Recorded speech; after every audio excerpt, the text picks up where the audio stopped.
talking. Not so very little Spanish. Okay, ¿cómo está? ¿Cómo está? Spanish also. You don't know, just adios. Well, this evening we'll discuss about yoga to cope up the most and important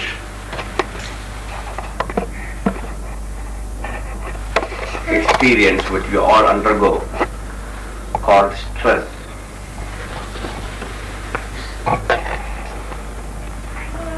Before we go to my talk, I was reading today's English newspapers here. From Saudi, I think.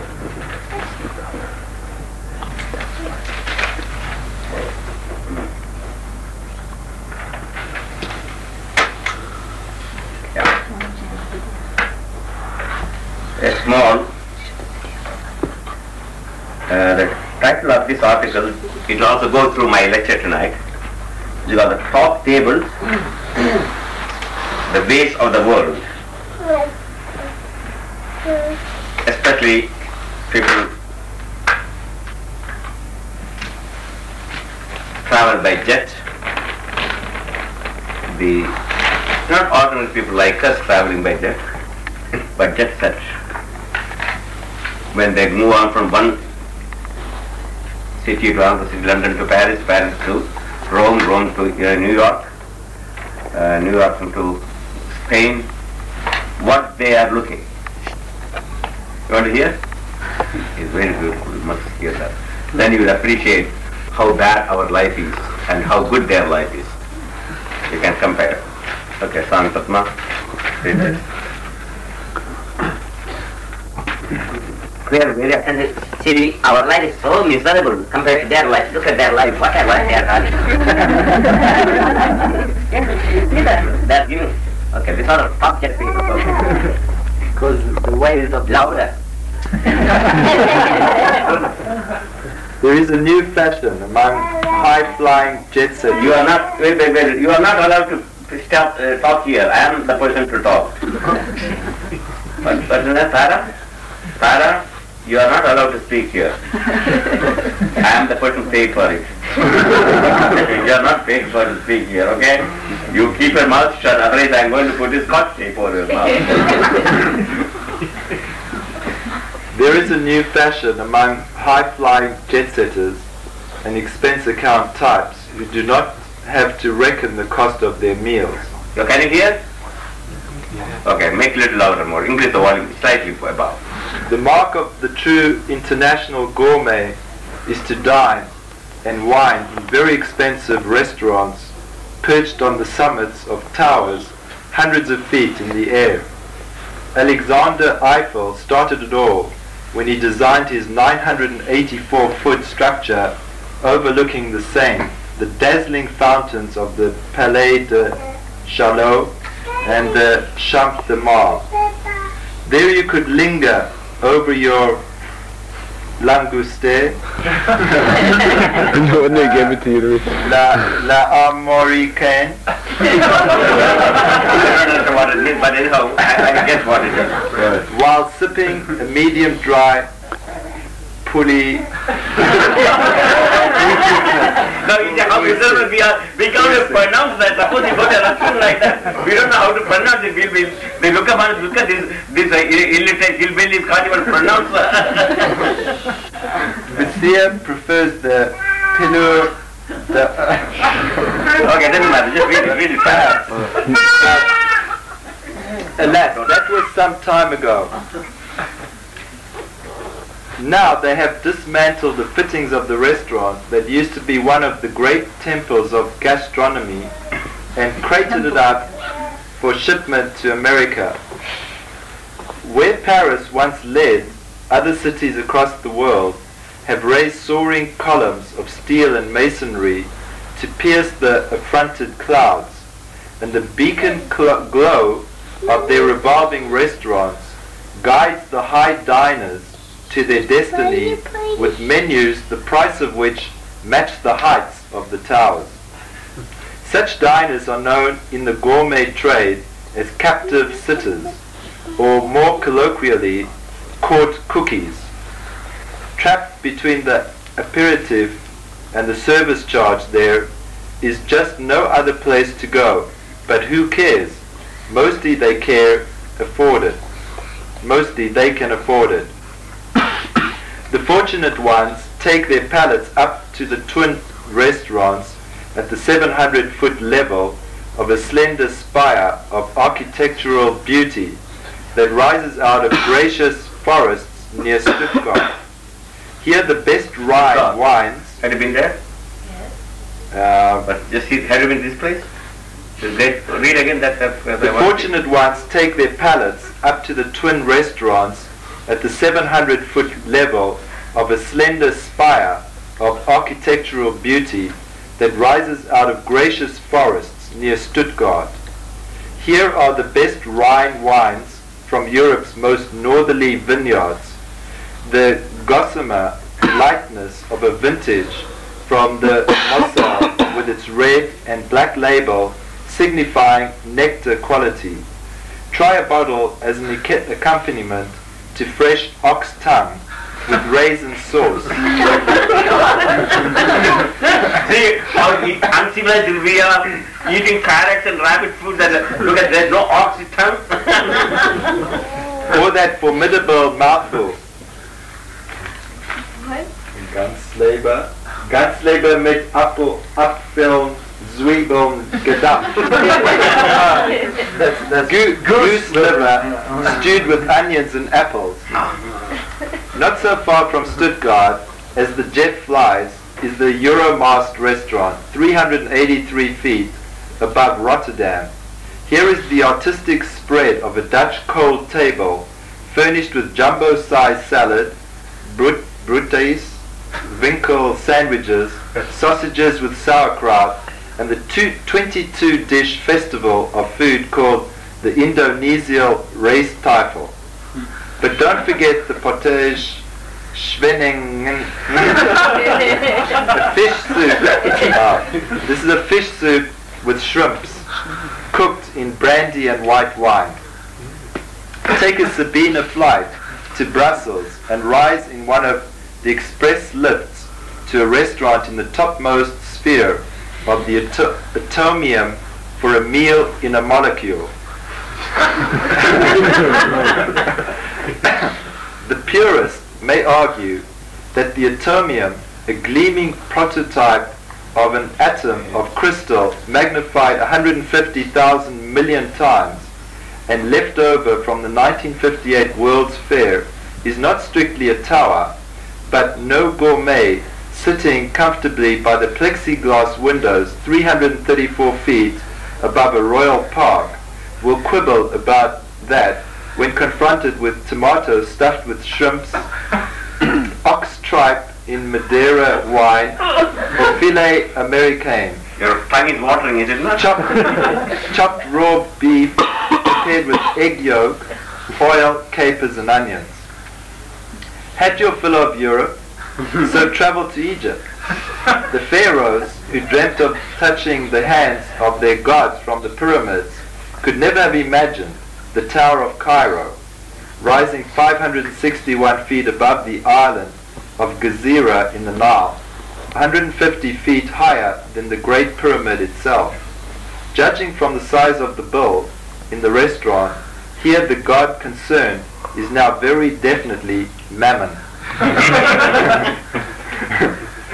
The restaurant floor rotates every 27 minutes, which means that with a slow waiter and a lengthy menu, you can see the whole of Cairo several times. A national dish is bamia figs with garlic and a sharp cream sauce.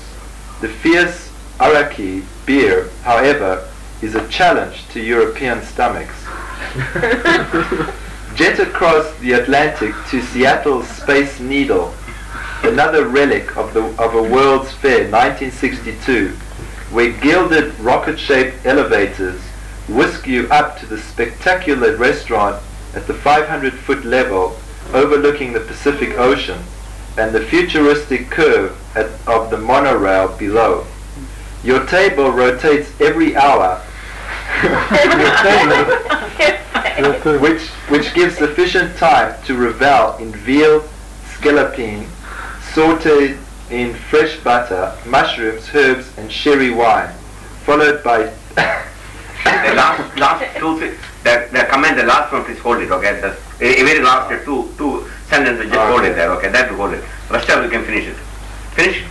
That's the last two. Read again, just last two words, just read once more, everything. Just not Your last. table rotates every hour, which gives sufficient time to revel in veal scallopine, sautéed in fresh butter, mushrooms, herbs, and sherry wine, followed by peach in champagne. The rest of us may well say bon appetit to the high diners. Okay, stop it there. Read again the best of us will say, the rest of us will say, bon appetit, bon appetit. Bon appetit. Okay, read that. The rest of us may well say bon appetit to the high diners. And now, what is the price to pay? For them, money is not important. Price is not very important. But it ends with a very beautiful ending. That is very interesting to me. Maybe to you too. Read that last one now, please. But afterwards, it might be wise for them to check the cholesterol count. Read again once more. But afterwards, it might be wise for them to check the cholesterol count. All pleasures have their prices. See, all pleasures have their prices. That's, from me, they quoted that. I always say, every pleasure ends in pain. And so here the prices to pay is, they'll be sitting where? In psychiatrist's couch, talking about the father and mother, with the needles, intravenous injections, and oxygen mask, and looking doctors are finding a pig's liver and goat's heart and monkey brain, and eventually they'll be living in the plastic heart. Oh yes, we have the nurse. She sees every day, is it not? You see plastic heart and that. All these people come to your hospital, is it not? Patients, you see it. And they're all living high style like that. You know that? You don't know. Yeah, you know. So, the ending was very beautifully put. The price is, they had to count the, not money, but cholesterol. And every person must pay its price in the form of pain. That is the philosophy of yoga. The last one is very clearly given. Now, you are civilized or uncivilized to come to a yoga vacation like that, eating those carrots and whatever you eat, I don't know what they gave you. Was it tasty? I don't know. But you don't have to count your cholesterol, and you don't have to go to psychiatrist's couch. You don't have to swallow tranquilizer sleeping pills, and you don't get headache and hangover. Now, the continuation of that particular life, what we just now heard, this morning I already touched that subject. Ahara, Nidra, Bhayama, these are the four things only they want. What are the four things? Animals. Food, sleep, fear, and procreation. And exactly this is what they just move from one place to another just for eating. That is all their life meant for. Do you understand what a precious life we are having? We are wasting like an animal. Yet they don't even know they are wasting. Until when they have heart attack, then they want to find a plastic heart and a surgeon. So they can eat little bit more. When the first heart transplantation took place, and he was boasting, now I can eat more and drink more. That's the purpose of life. Now let us see what is happening to an ordinary man, how yoga is going to bring you a new type of peace and health. You all must have heard, I'm sure, stress.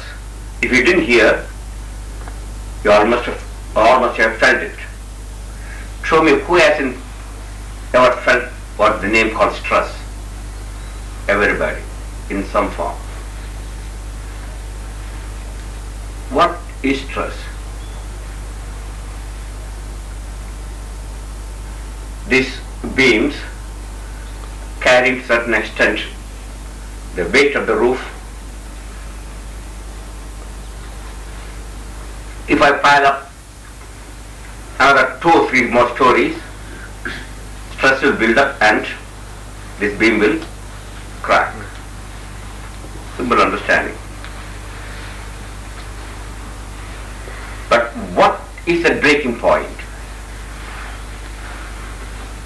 And do we know that we reach the breaking point? How much more we can take the stress?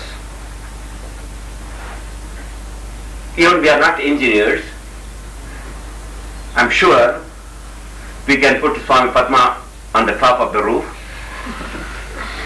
and the stress is not too much till the roof will not collapse. But you put me into Swami Padma, then stress is little bit more. And then you, myself and Dasatara together climbs up, then there is a danger. Two. And naturally if you all start climbing up, definitely there is going to be a crash. But what is the limit? You all heard the last straw. Everyone knows that, is it not? You know what the last straw? You don't know what the last straw? Last straw? Yeah. Yes. Oh, yes. Sure, last straw. But you go on, put the loads on the camel, and then the last straw, and the straw will reach this climax. This is the situation we are. Some of us can take little more stress than others. Someone will break with the same amount of stress, will collapse.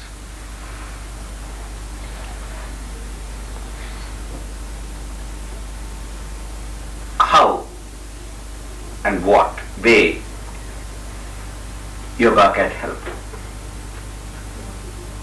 Take example.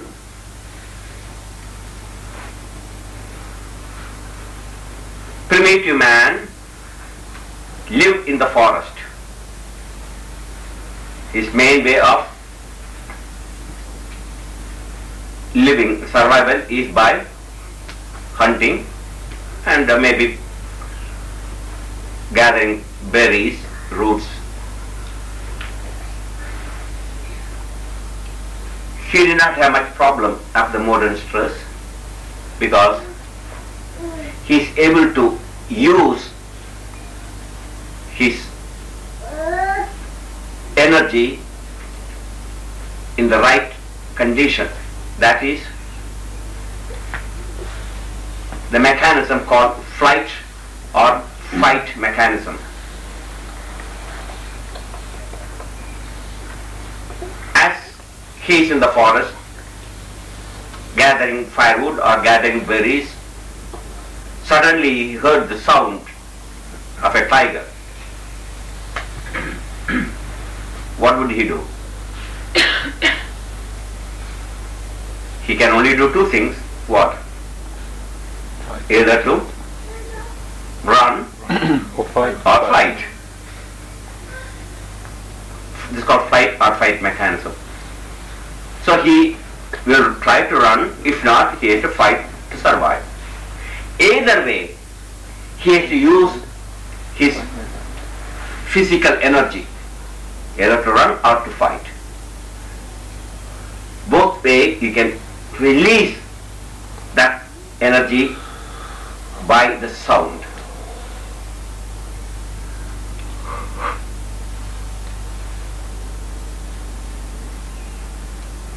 But we are not in the forest.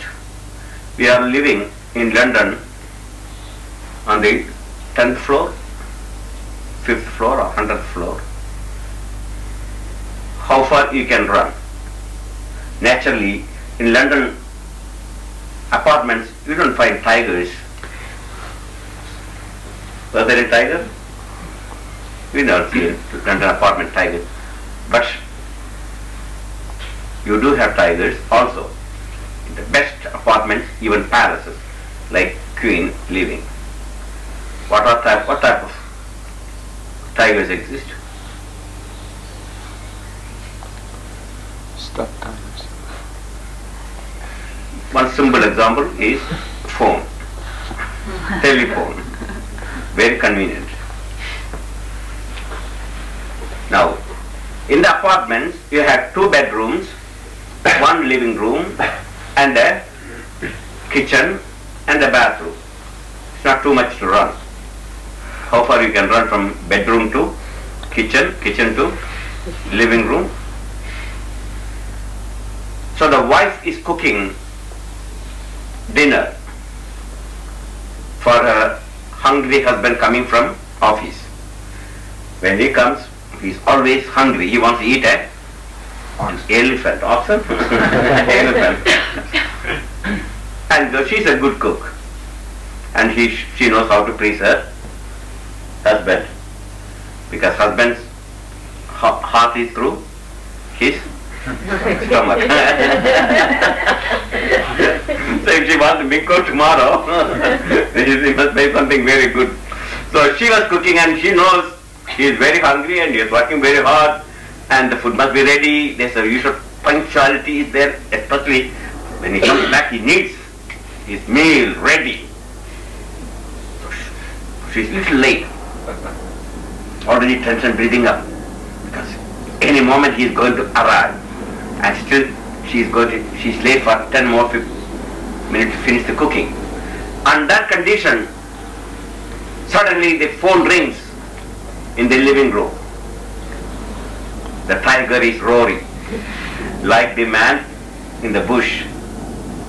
That very roar of the tiger in the bush, the man was ready.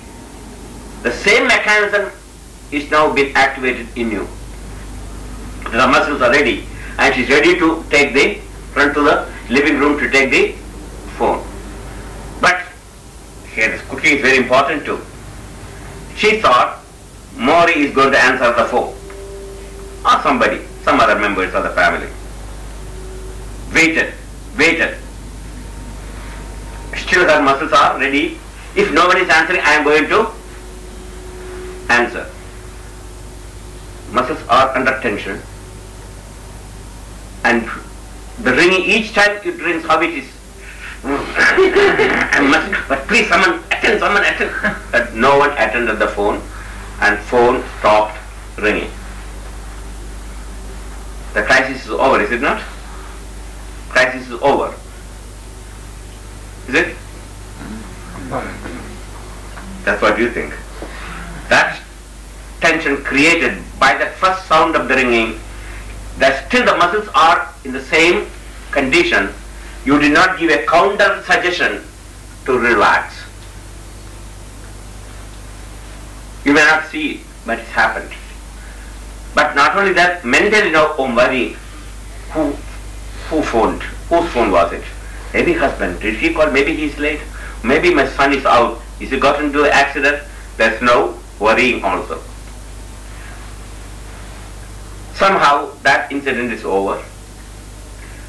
Again she's now gazing at her new gourmet dishes she's making with the ox tongue and the pig's tail, peacock feathers, etc. Suddenly she touched the hot stove. Another sense, all the senses, again fight or flight mechanism. She must run immediately to put a band-aid. It's not too serious, but it hurts.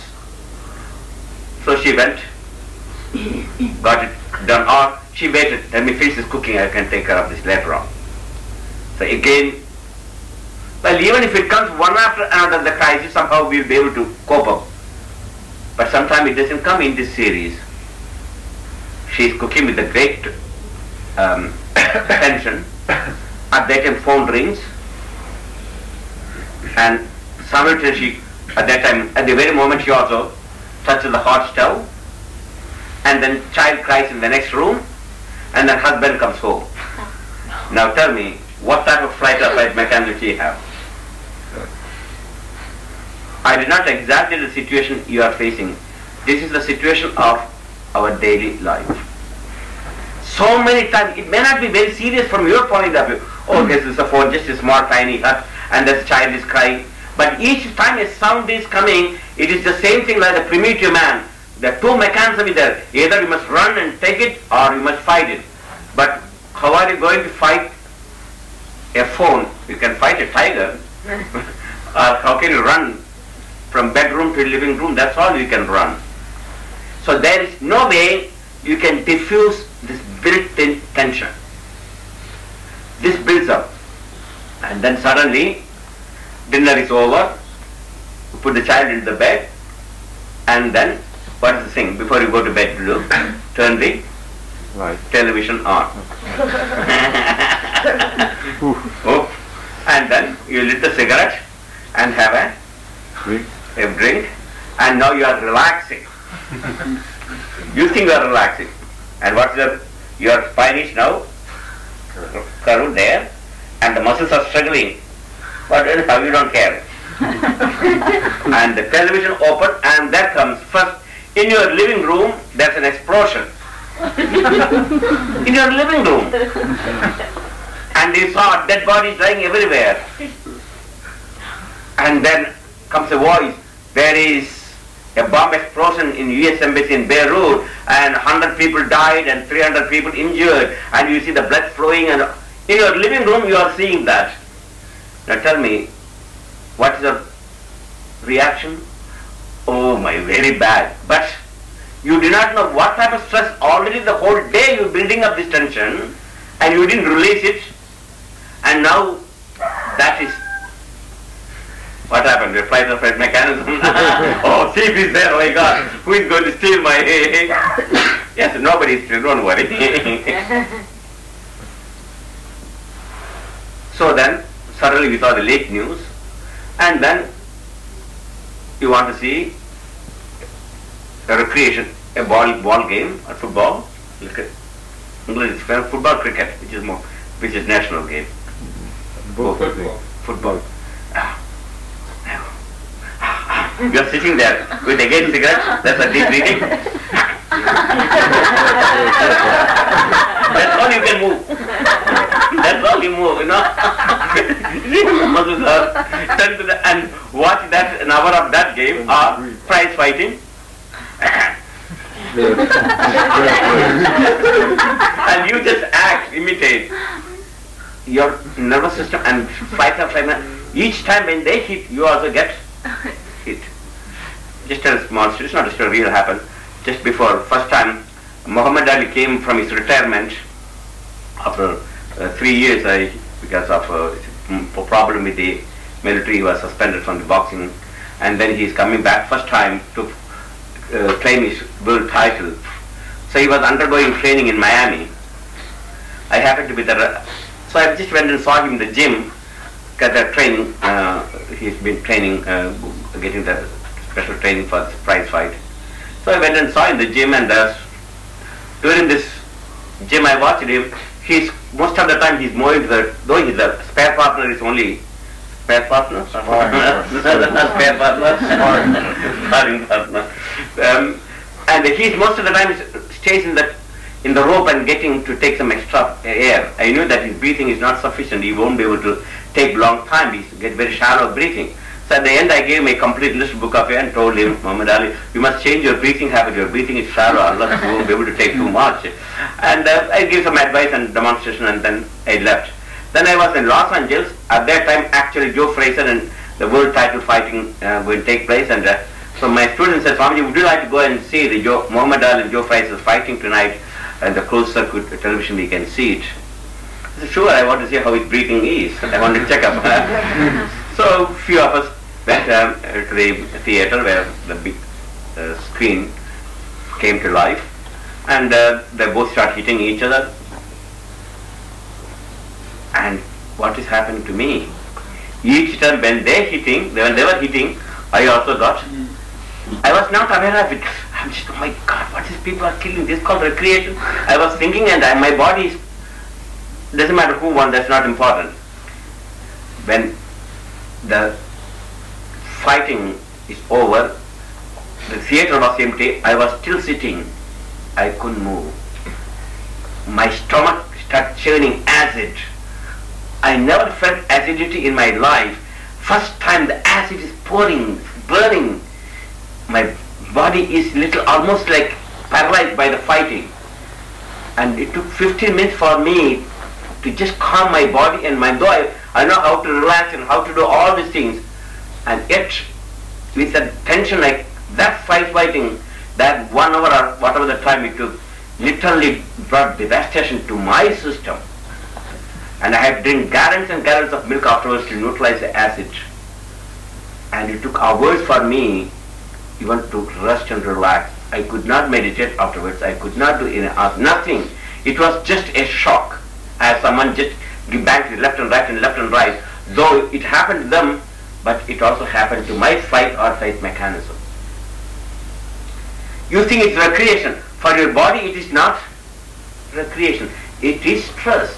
So you look into your daily life, then you saw the late news bombing, and then the Russians are going to put more SS-20 missiles to Britain, and you heard all these things, and then further suddenly the political news, and Thatcher has called an election, and you are going to run for election for the acid.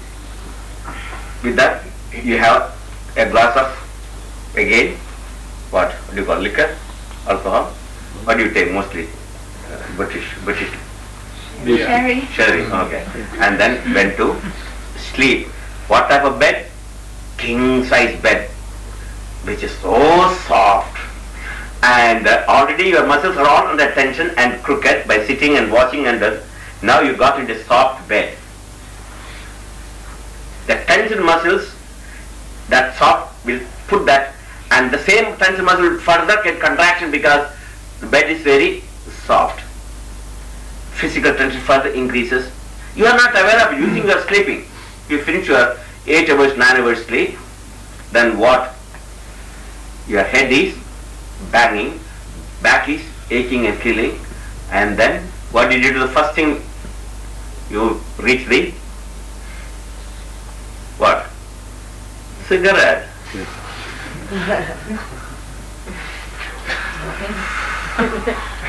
That nicotine starts killing the brain, and that's activated it.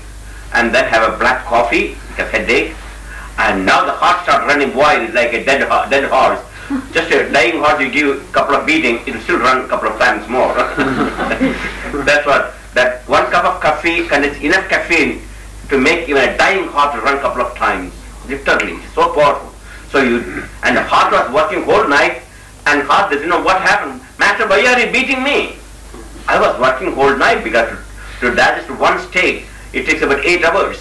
I worked very hard, and only just about 15 minutes ago, heart, liver, kidneys, all said good night, liver, good night, heart, they're all saying good night. Okay, let us go to bed. Oh, thank you, our work is over, and we are going to. By the time the master woke up and then start beating the heart. But I didn't do anything wrong. But that stupid heart, I had to carry I had to go to the office, I'm late already. So with that, you drag your dead body. It came back again, sat near for the table, ate, drank all those things, oxtails and peacock, whatever you call it, and then drove through the rush hour, smoking again and getting all the carbon monoxide, and the boss is already very angry because you're late for 10 minutes, and that again further increase, and this way you again come back, rush hour time, again drink, again smoke, again watch the television, again go cha-cha-cha, ba-ba-ba, ramba-ramba, and so forth. This you do how many days? 365 days? No, 15 days, less than 365 days. 350 days. Because 15 days necessary for holiday. Now, you check into Las Vegas, hotel or theater or to Rome or Stuttgart. And now you got vacation. That means you can destroy the liver more, you can drink more, you can smoke more, and everything what you did, the dance, music, song, recreation is again further. And when you came back home after a few years of work, your brain, mind is not peaceful. So you went to psychiatrist, doctor. Doctor, I can't think the way I used to think. My liver is not functioning, I got problems. Oh yes, I know all the problems. Just lie down and psychiatrist could talk about your problem. Well, you know, I don't want to work anymore, I got no interest in working. He's still puffing small cigarette, and doctor also puffing cigarette. And what doctor is thinking about the problem of the patient, this morning he can be a doctor, but what? He is also just like any other husband. Is he different because he's a doctor? Is he different from any other people? He does the same thing like any other people are doing in his profession or even in his country. So he also got up from previous night of the dance, music, etc. And he also had headache and hangover, and they came and opened the newspaper and headlines reading about Beirut bombing and the Vietnam War and then Cambodia and the Russians are going to come. As he was reading, and the wife came with the collars, and she tried to look at his husband, and she can't see him because already hidden, and then she is also under stress, and there comes the hot cup of coffee and pour it on his head. For her, he is just a husband like any other husband. Reagan may be the president, but for his wife, she is just like any other husband. And the same problem. Because the president, they don't have any family problem. Children just obey their parents, or the president, Reagan's children are obedient because he is the president. Yes, daddy, everything. For them, he's just like any other daddy. Daddy, come here. He may be the president, but he will come on, daddy. Wife, come on, sit here. Eat your porridge. He will demand that. And under that condition, he came with all the porridge and he wiped it and put a little bit of Grecian formula, etc. And then he came back and he was... and now he is thinking of when he goes back, what treatment he is going to get. He is not thinking of the patient. But patient thinks, oh, he is. And at last you say, okay, I know all your problems is all because of your father and mother. I know that. Now, because you didn't eat your spinach, your father gave you a spanking, you know. And that is the cause of this problem coming. And you go back, take this tranquilizer and come back. So the story of there's a small thing. Neurotic, psychotic and psychiatrist. Neurotic, it seems, builds castles in the air. Psychotic lives there, and psychiatrist collects rent. So come back again. So this is the situation of, and you talk about father and mother, come back, you take some tranquilizers, again you are indulging, and until the stress increases at an alarming rate, then you take to more drinking, and that's not sufficient, then comes drugs, morphia, heroin, cocaine. You know, West is going to be destroyed not by nuclear war. This drug problem is alarming. Treat every day. In Florida, the Key West, that's the end of the Florida, even a small child, 14, 15-year-old children are millionaires. And they all have speedboats, Cadillacs, and Rolls Royce. Because it's very simple to make money. Just find a speedboat and they just go somewhere and then just dive and pick up, and then you make money. It's all the cocaine business, unbelievable. Every day you see here, they said they're $10 million worth of heroin they confiscated. That means what? They themselves admit it's only not even 1% of what exactly is happening. Then if they catch 10 million, that 100 million they did not even able to even dream where it is gone. That's the situation. This is going to destroy the West. Western mind has been already destroyed. People, because they do not know anything what to do with their mind and body. You can have the cars, you can have, but this type of stress is increasing. What do you teach your children or your society to cope up this type of life? Nothing. So they are compelled to drink more, smoke more, and take heroin to deaden their nerves and brain. tranquilizers, sleeping pills, librium, Valium, etc. is all increasing. Prescription drug itself is killing people. What doctors call prescription. So this is the situation of our modern life. How are we going to combat? Is there any way?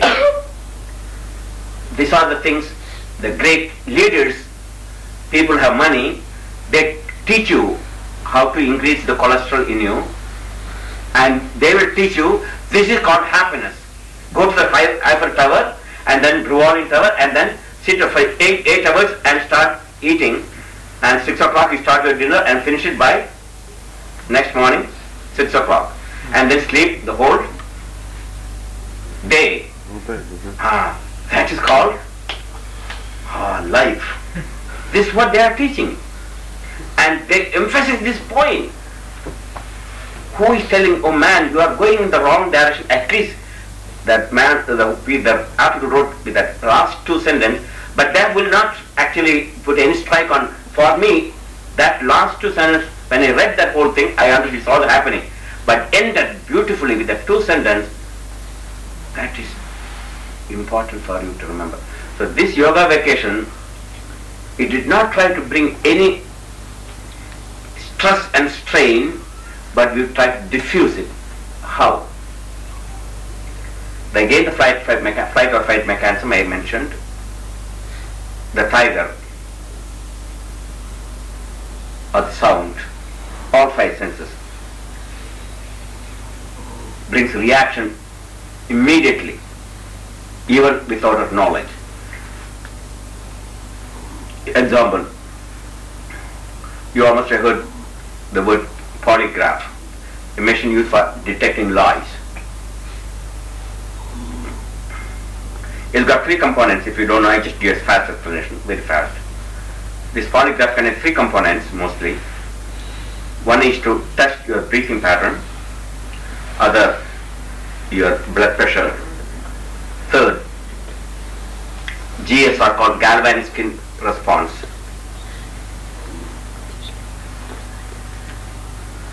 These subtle changes of the heart, of the blood pressure, your breathing mechanism and the skin resistance can be detected through a machine. That machine is called polygraph and can be amplified and seen through graphs. So you can see the breathing pattern, your blood pressure pattern, another graph, and you see GSR, which is electrical resistance, in another pattern. You connect these 3, and the person whom you are going to find out whether he is going to tell lie or truth, you ask a simple question. What is your name? My name is Mr. X. Where do you come from? I come from London. What business you are? I'm an engineer. Or a housewife, whatever it is. Now ask a question. Perhaps this person she's a woman, just for example, for this particular incident. How old are you? If she's past 50, just ask this question, how old are you? What do you see? She said, I am 48. Immediately the graph will show the breathing pattern is changed, her blood pressure has gone up, and her galvanic skin resistance also changed. This autonomous nervous system, she has got no control over it. So by watching previous graphs, all the 3 graphs were normal, suddenly there was like an up, and then again the graph became normal, all these 3 patterns.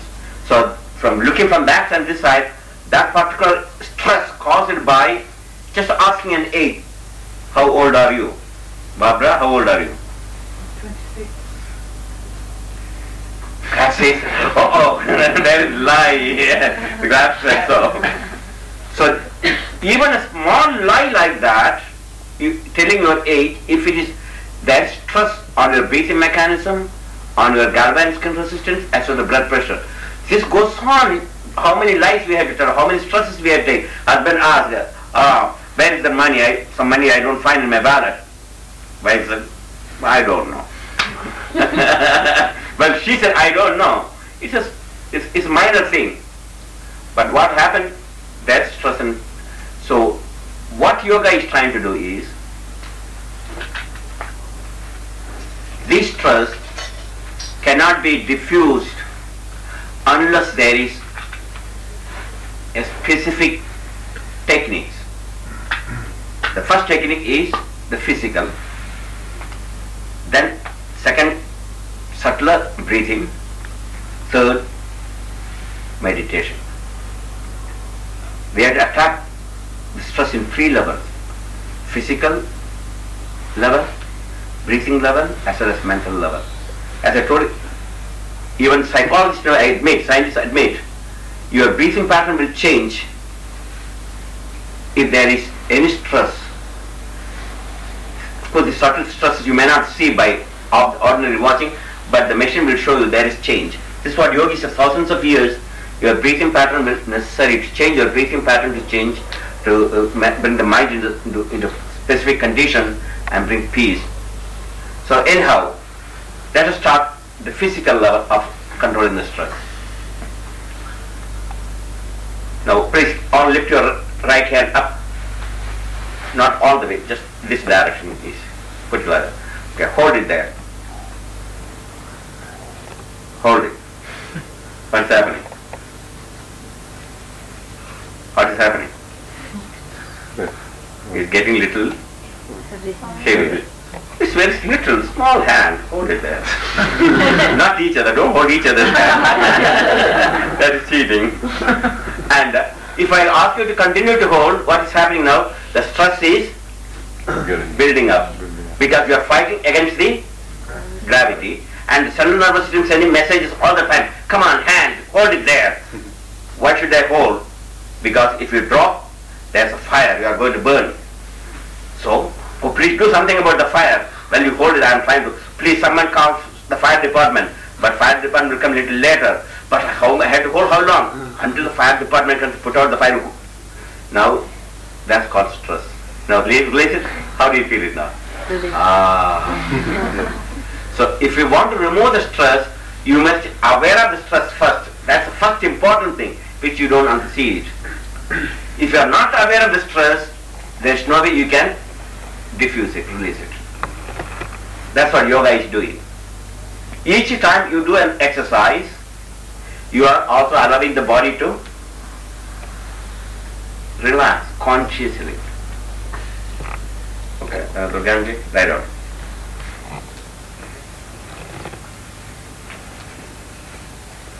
So the first exercise, simple kindergarten exercise, right leg up, hold it, not 3 inches above the ground. Now the stress is building up.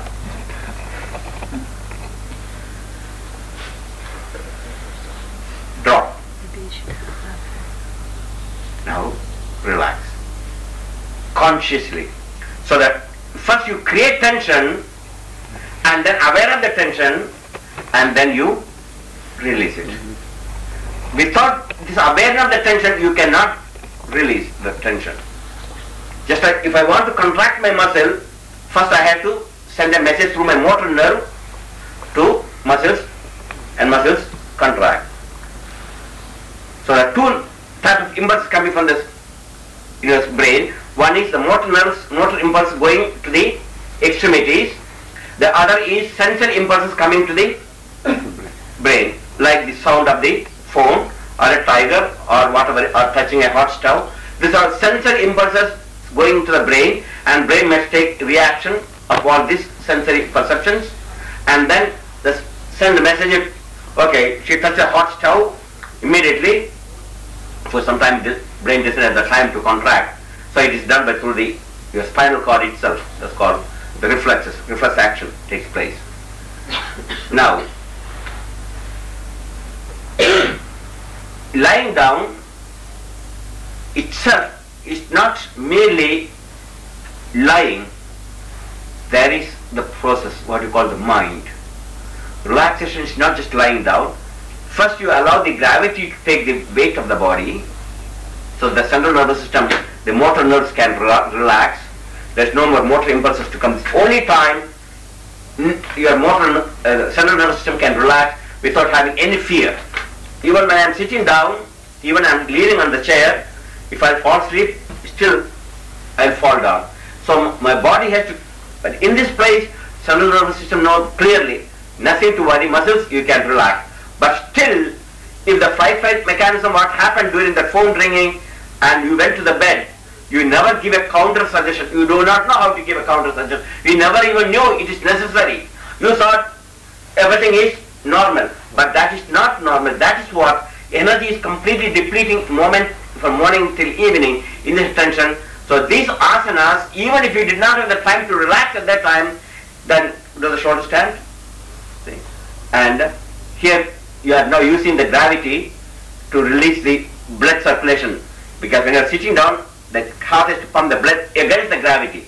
Now, just relaxing, not too much stress there, just standing on that shoulder stand or in the head stand, the venous return increased and heart muscles, our heart is filled up with the more venous blood. And when the heart muscle is filled with more blood, heart stretches. A stretched heart muscle will contract more forcibly, the Stirling's law of the heart. If you are sitting in this position, very little blood goes to the heart and the heart is only partially filled, so the contraction also very mild. So without exerting the heart, just standing in this position, more venous blood, heart stretches more it contracts forcibly.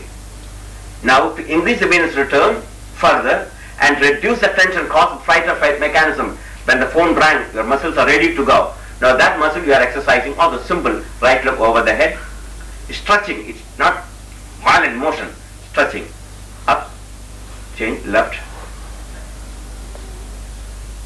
With proper concentration, up again, now both the legs over the head. See, that muscles are stretching, the contracted muscles are stretching. Again up, both legs to the right. Now the hip muscles, the lumbar region, see it gets, the hip flexors get further to the left. Straight. Now both the knees bent. Bring the hands over the knees, and the entire muscular system is in flexion. Neck is in flexion, trunk is in flexion, hip is in flexion, knees are in flexion, feet are in plantar flexion. Entire body is in flexion. Up again. Now come to the bridge. The reverse. The opposite. Every muscle, the flexion muscles are arranged in opposite pairs. If the biceps contracts, triceps stretches, and vice versa. So if the flexion is done with the biceps, but extension is done by the triceps, opposite muscle. So all motions, almost all of the skeletal muscles are in opposite pairs. So one muscle contracts, other muscle stretches and relaxes, and vice versa. So here we are doing opposite exercise for the hip flexors. Now relax. Now comes just immediately afterward relaxing. Immediately you don't go to the next exercise. Now all the muscles are tightened, muscles are exercised and pulled back again. Consciously, first gravity relaxes, then you give central nervous system relaxation, then you do breathing, regulate the breathing, first deep for a few minutes to get oxygen, to neutralize the lactic acid, and then finally you send message to that muscle consciously. Okay muscles, now you relax. That conscious message was necessary. This is what lacking in your daily life. You build up the tension and you think you can release this tension by drinking and smoking, but it's only further aggravates the condition. Now after that, immediately for the neck was in flexion, neck extensors and black extensors. The fish position, simple one. Hands straight under the side, and the simple one. See, immediately the opposite. The tension also during any anxieties, worries. Two important points you must note when you have anxieties, worries. Lumbar problems start because of improper living conditions and the furnitures and chairs on which you are living, sitting, etc. But the tension, invariably, any type of tension through anxiety, worries, put tension on this, you contract these muscles automatically. Just relax for 2 minutes. Any bad news or any anxieties, suppose husband comes late at home, wife is not sure what happened to him, why he came late, why he is coming every night late. Oh, honey, I had business, I was working late, but she is not sure. And that anxiety, she may not express, but that, oh my God, maybe he is going with somebody or he is seeing somebody, I don't know, I can't trust him. But I don't want to ask him because he says he was in the office. So that very thinking is sufficient. You are contracting. It may be a very simple thing for you, but you are doing this 24 hours, that tension. Then your teenage son is gone, or a doctor is gone did not come 11 o'clock, and you are sleeping, but still you cannot sleep. You are worried. Oh my God, they are not that 11 o'clock, 11:30, 12 o'clock. So your sleep is gone, and you are still worrying about them. And suddenly they open the door. Thanks, they are back again, safe. Do you know how much? You may be thinking it's all normal things, but for your body and mind, it is not a normal thing. So this is what asana. The purpose of the asana is these type of tensions. Physical tension, you can remove. Then comes the more difficult one, the breathing. Okay, sit up, face down. Also, as I mentioned in the polygraph, I can say that's it. In the polygraph, the breathing pattern, if any kind of noise or even any type of danger you hear, there's stress. You can see the breathing pattern changes. So yogis say, if you know how to regulate your breathing, you can remove this tension. If you don't believe it, okay, all going to concentrate. Everyone close your eyes and count how many times I'm tapping. Very gently I tap. But have intense concentration and relax the body. But can't count properly without making any mistake. Everyone close their eyes.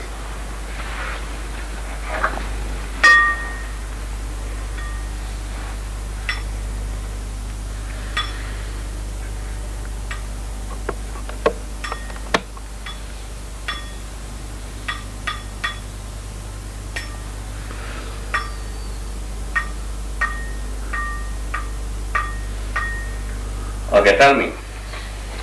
How many times? Forget about how many times. That's not important. What happened to your breathing? What happened to your breathing? Slow down. Slow down or stop? I asked you to count, but I didn't ask you to do anything with your breathing, you see. Automatically, the moment your thought is concentrated, you regulate the flow of prana. Prana is not the breathing. The impulse coming from the respiratory center to the respiratory muscles, this impulse you are regulating. That's the primary impulse of life. The very life force of this impulse you are controlling when you are concentrating, you see. So if you know how to breathe them properly and regulate these impulses artificially or the way we are doing, then you can also remove that stress and strain happening in the emotional level and mental level, psychic level. That's why some people can take more stress than others. The same amount of work and stress to get two people get, one person will collapse. But sometimes yogis can take enormous amount of stress and strain because they got the capacity to regulate and control this prana. So it's not, you will be able to get it by triangulation. This, you have to learn to regulate this impulse reaching from the respiratory center to the diaphragm. So that's why after asana, prana and the breathing exercise will bring not only oxygen to the brain, but this amount of necessary psychic energy, strength to control and take any emotional stress. Finally, I mentioned the sensory perceptions stimulates our mind, like sight, sound, smell, taste, touch, etc. Although the two senses are prominently involved in our day-to-day life, that's sight and sound. And even sight, most of the time we can avoid if you are closing the eyes and relaxing in your room, then sight is not going to bother you. But hearing, even when you are in your room, you can get some noises like a dog barking or some other siren, fire siren is going and explosion taking place. This you cannot avoid. So that's why meditation comes now. You learn to focus your mind on a specific area. The technique of meditation, tomorrow morning I will discuss.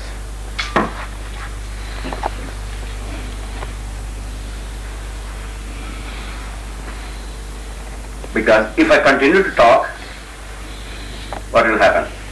There will be also stress. Because if I say I am going to talk till 1 o'clock, 1 o'clock, I won't sleep. And I had to get up at 5:30. Only that few hours. That itself also stress and strain. So yoga is not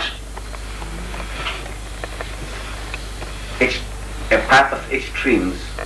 It's a middle path. Lord Krishna says in the Gita, Yuktahara viharasya, yukta cheshtasya karmasu, yukta swapnavabhodasya, yogo bhavadi dukha. Yoga can bring you only peace and happiness for those people. These are the people who can get happiness from yoga. Yuktahara, a man who is moderate in sleeping, and what is the smell coming? Some fire smell. Something is burning. Something is burning. Or maybe that would be the lamp. Eating up a bit. Right. So a man is, I think we better shut it off that for a few seconds. Or maybe we can, a few minutes I'm going to close it. Yeah. Is the plug's okay? Isn't Maybe it? the transformer is burning. Yeah.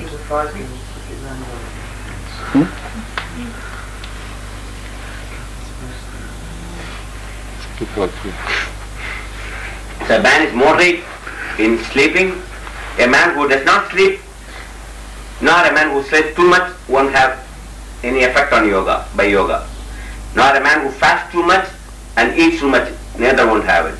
So as a man who works too much and not working at all, like the cartoon of English cartoon, the anti-cut, what's called? Anti-cut. He always finds a way to escape work all the time.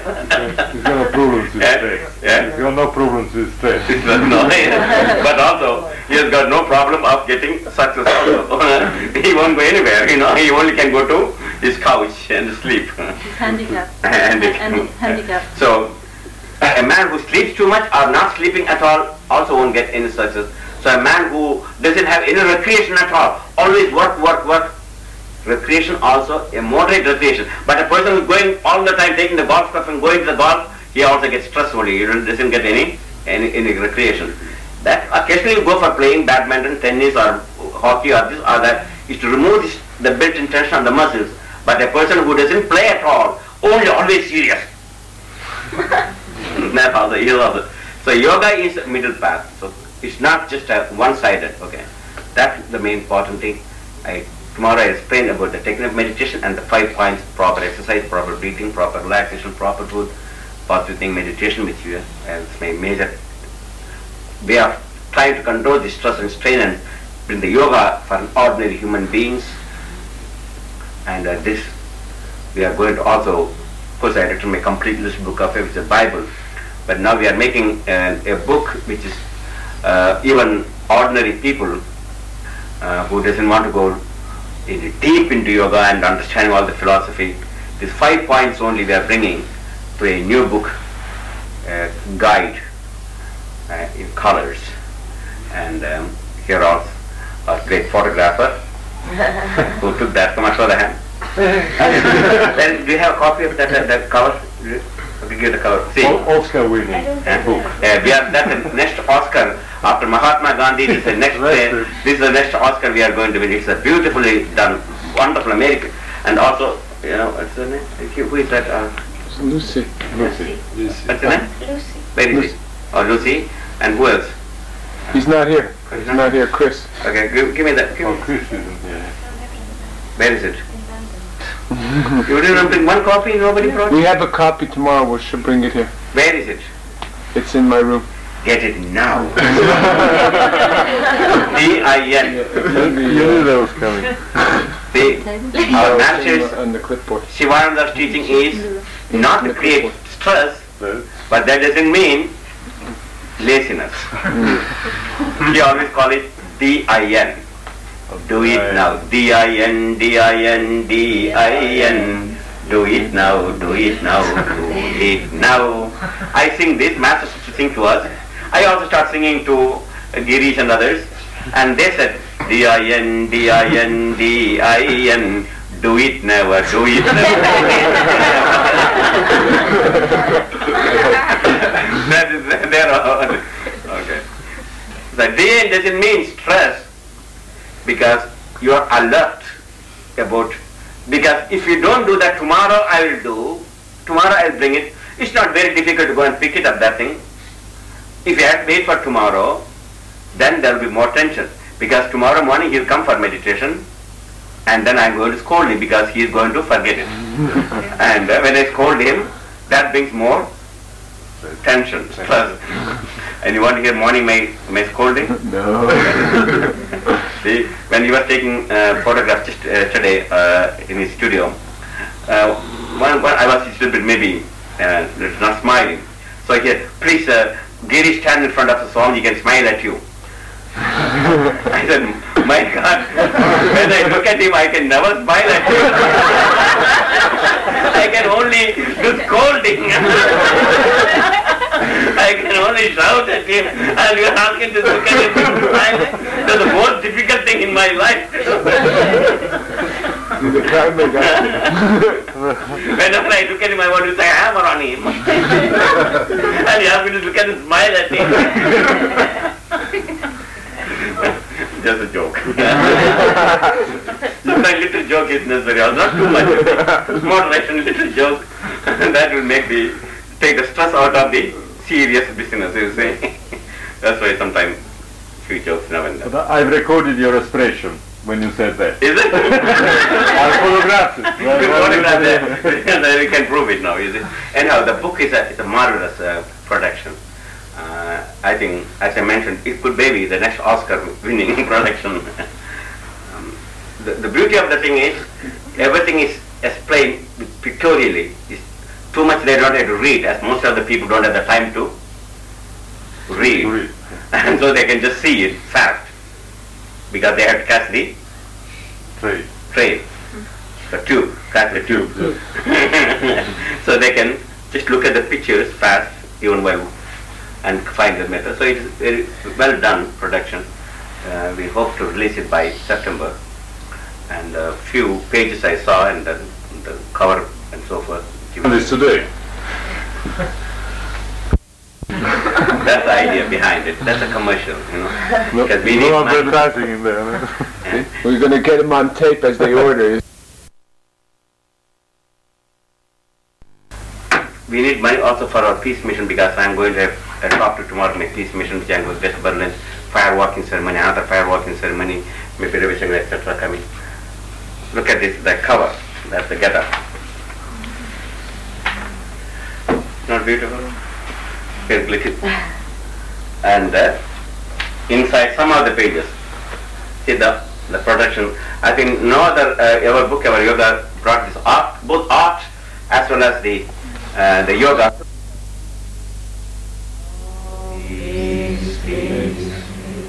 O adorable Lord of mercy and love, sanctification and Lord of special living, thou art omnipresent, omnipotent, and omniscient. And this one is completely full blossom. So the changes are taking place, doesn't matter whether it's the bud or the fully blossom flower.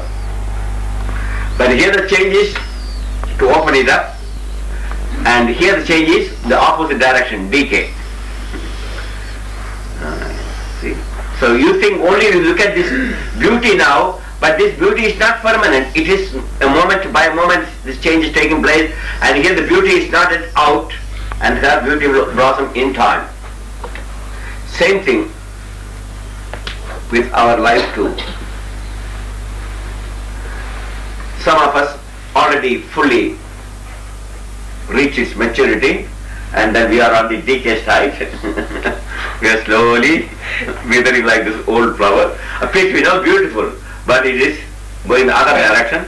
And some babies, newborn babies, and like buds, they are just opening up.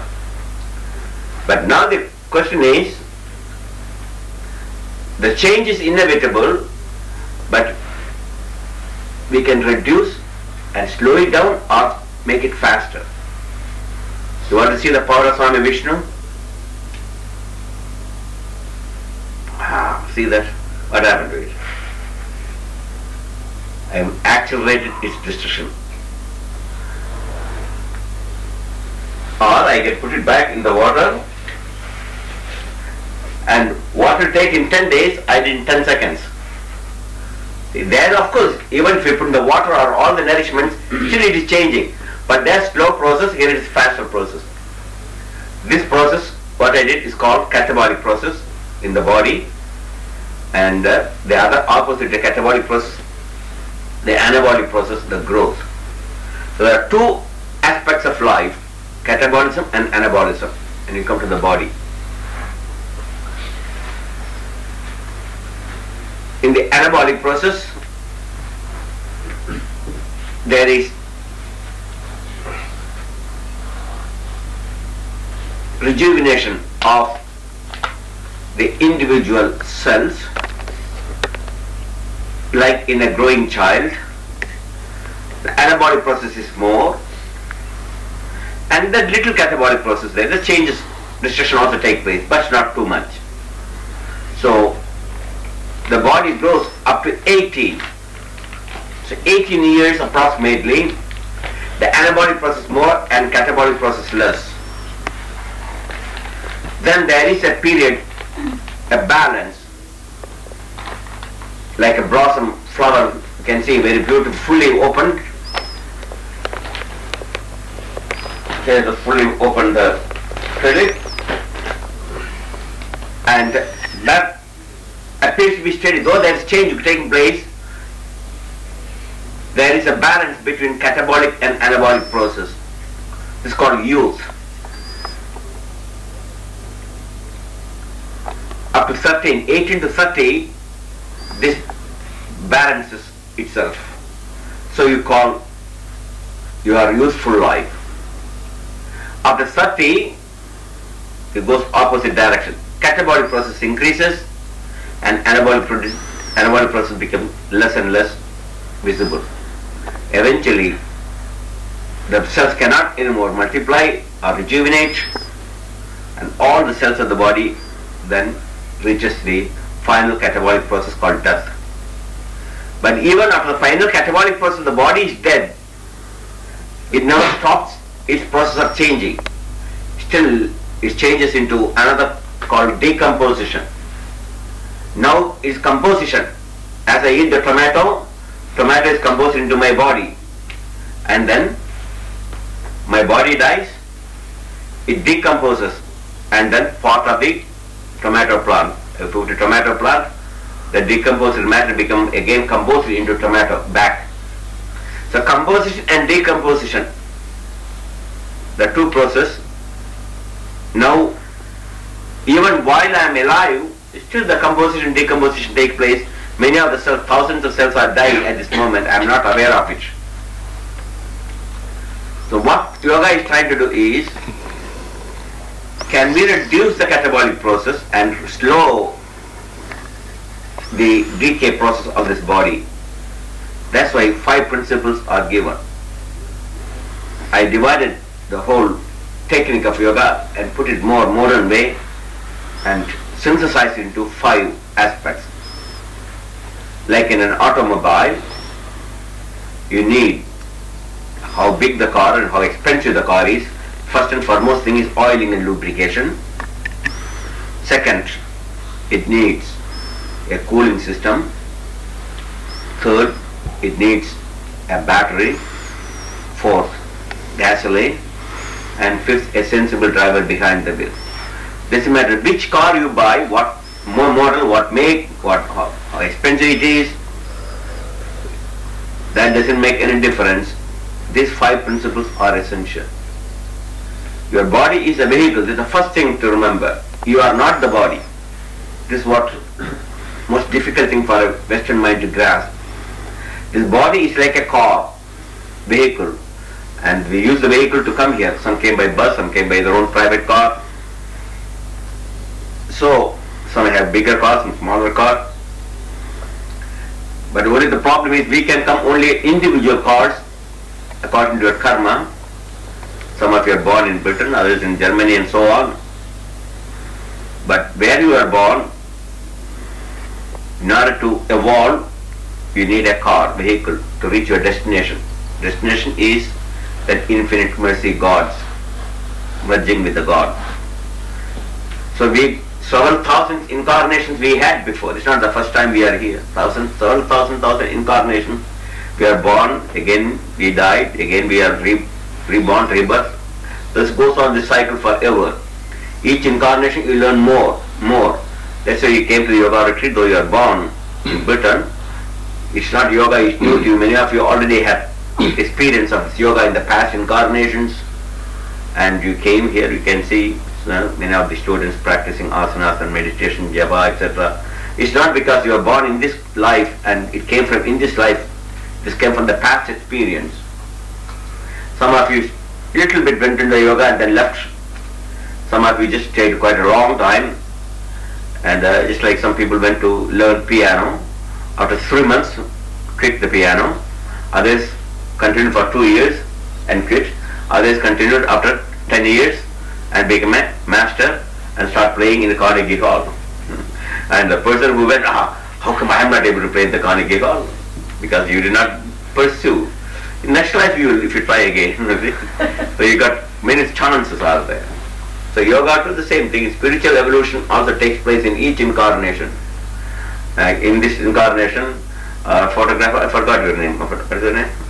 Fausto. F-A-U. Fau.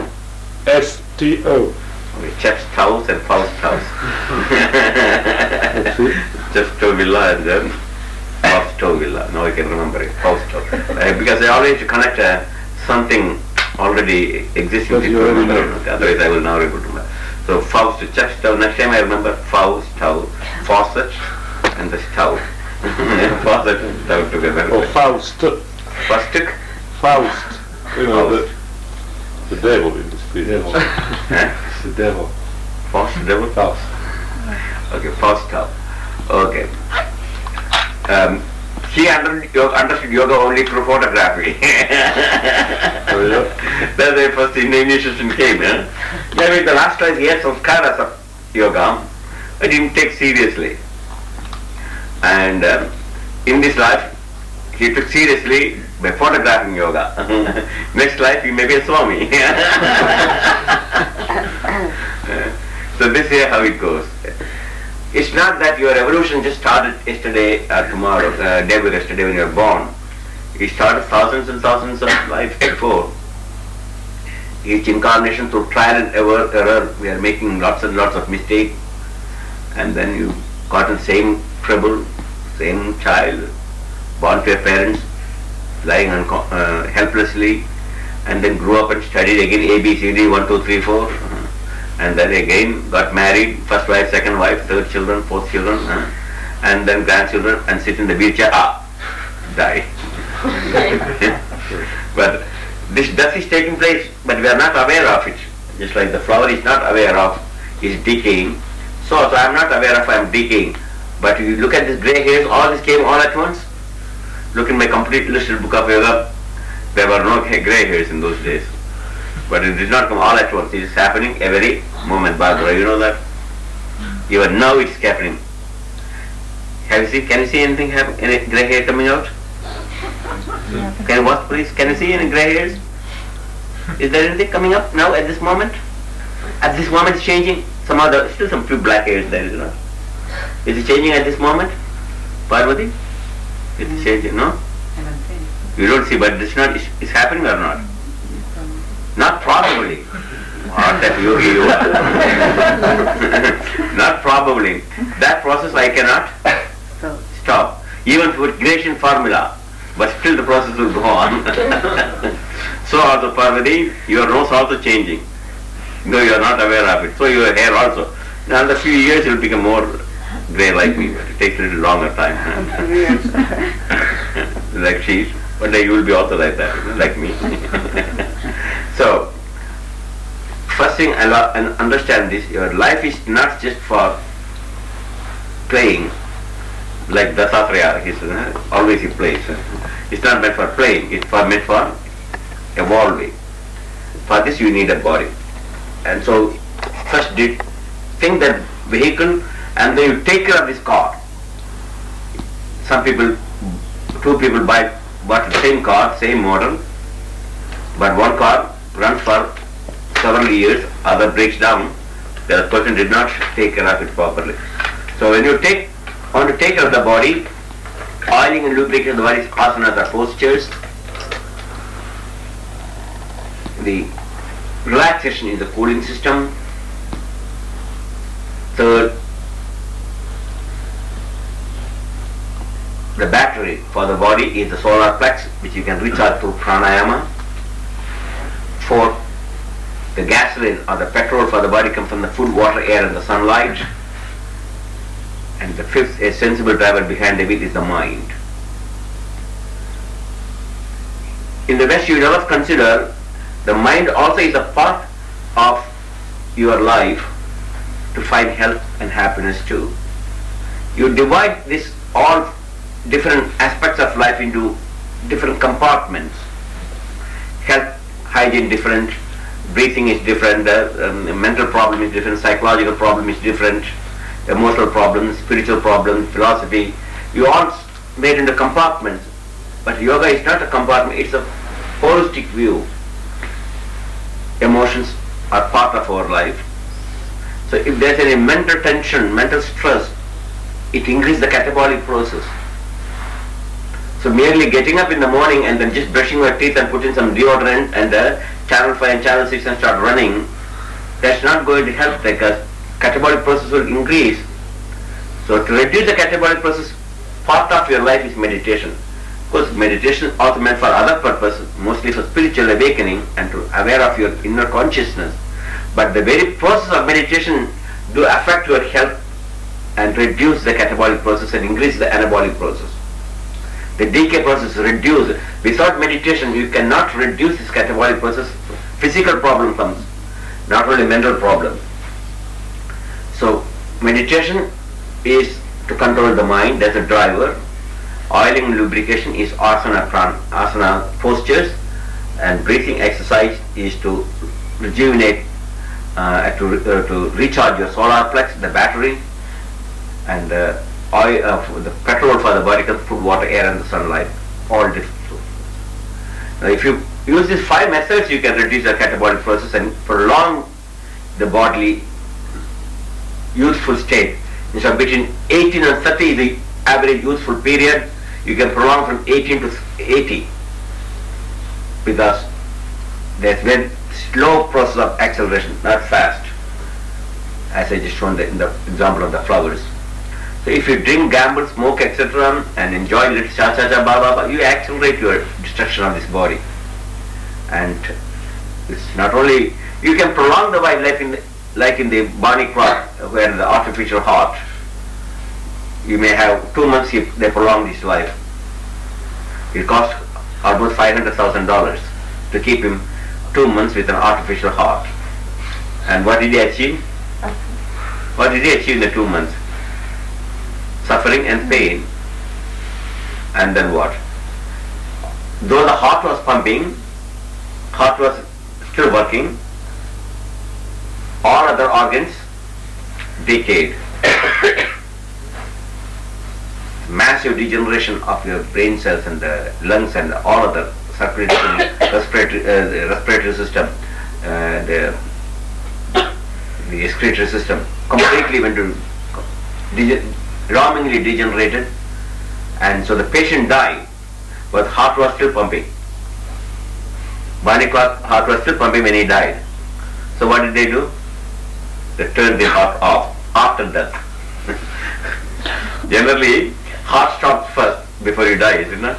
Here it's different. Every organ died except the heart, and the heart they had to put it off, put the switch off. So that is not life. Just 2-3 months with intravenous injection, a plastic heart or monkey heart, living for a few months, that is life. God has given you, nature has provided everything to survive, to live at least 100 years of your lifespan in a healthy state. For example, see that heart failure. Suppose this is about 7 pounds of weight. I lift up and down with my arm muscles 70 times per minute. How long I can do this? How long? Half an hour. Maybe some people maybe half an hour, some people 150 minutes, others maybe little more. But still, the strongest person the last straw comes, he will not be able to lift one more time. But your heart muscle is doing twice that amount of work, 24 hours non-stop. My arm muscles are tired, I can put it down. Now if your heart ever get tired and say, come on, I want 5 minutes rest, it is a good night, 5 minutes. That poor heart cannot say good night to you at all. It must work day or night, whether you sit or sleep. Even in the rest period, that amount of work is going on, and moment activated, still stress is increased.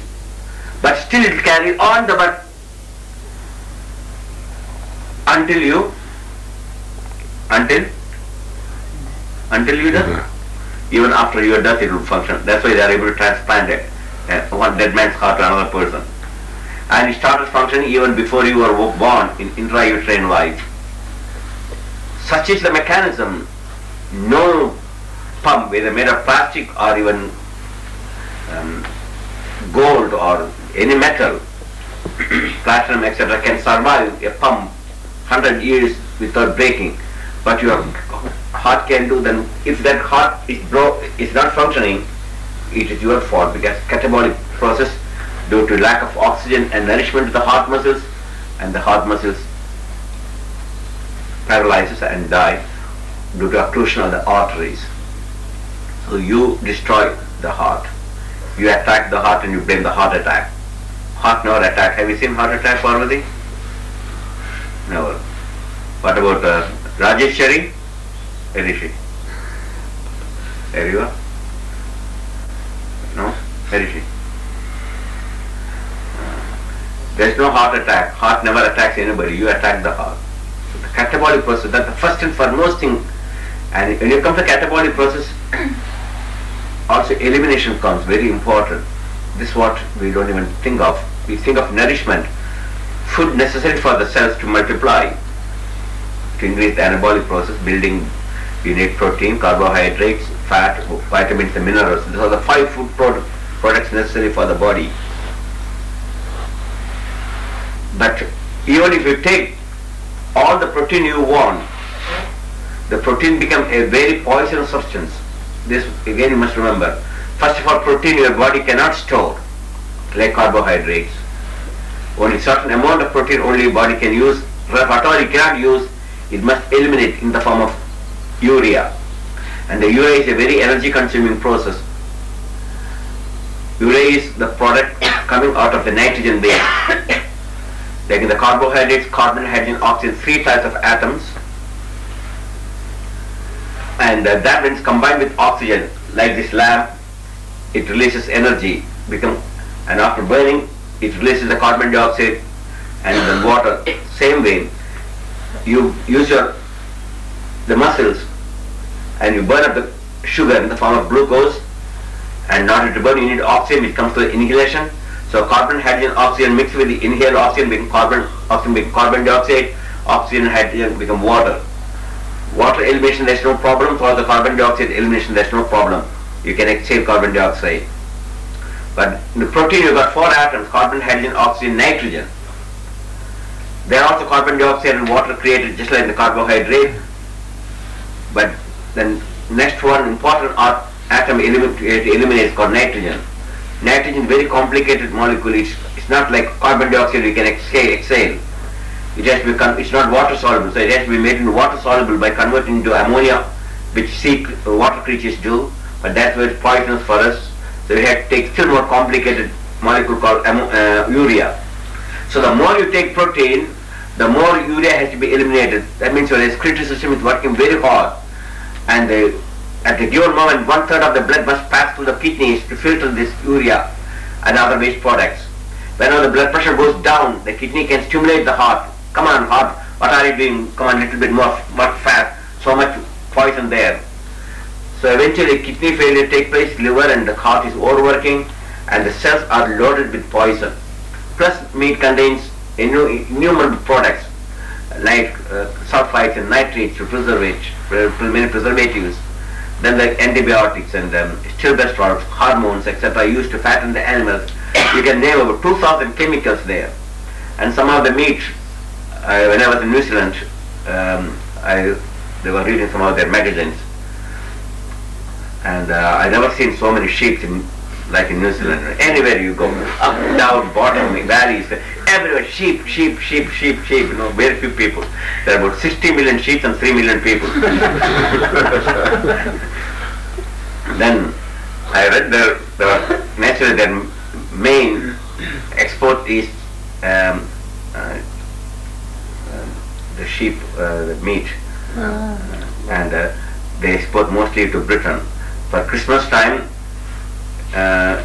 your meat was coming, they must have slaughtered that thing about Easter time. So before it reaches your dinner table, 6-7 months before it comes to England. Now to preserve that meat 6-8 months, how many chemicals they had to use? And they found even this chemical itself is carcinogen, create that self poisons it, irritates the cell. So thousands and thousands of these type of products goes, and your body is loaded, the elimination process is limited, and the cells are like in a cesspool. It cannot anymore multiply, but catabolic process increases. And ordinary catabolic process only destruction takes place. But when also some of the cells become outlaws. What is that outlaws you call it? Cancer. It's not the cancer has come from the heaven. The same cells once upon a time following the rules and regulations of the body, but now stimulated by various poisons, and they become cancer. They become mutation takes place, and they cannot follow the same rules, and then they start multiplying and start eating away the good ones. So the cancer is alarmingly increasing in the Western country, especially the colons, the cancer of the colons, of course cancer of the lung, cancer of the lips, cancer of the throats, cancer of the skin, you can name it. Cancer strikes and then become no way you can help. Once it strikes you, your lifespan is reduced, catabolic process will increase in alarming rate too.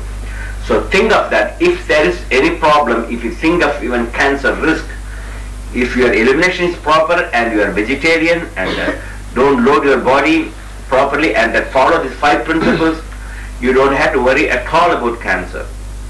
In India we don't have the cancer. If at all any cancer, it's all the people living in the Bombay, they just live like Western, only eat, drink and make merry, like in that yesterday's article.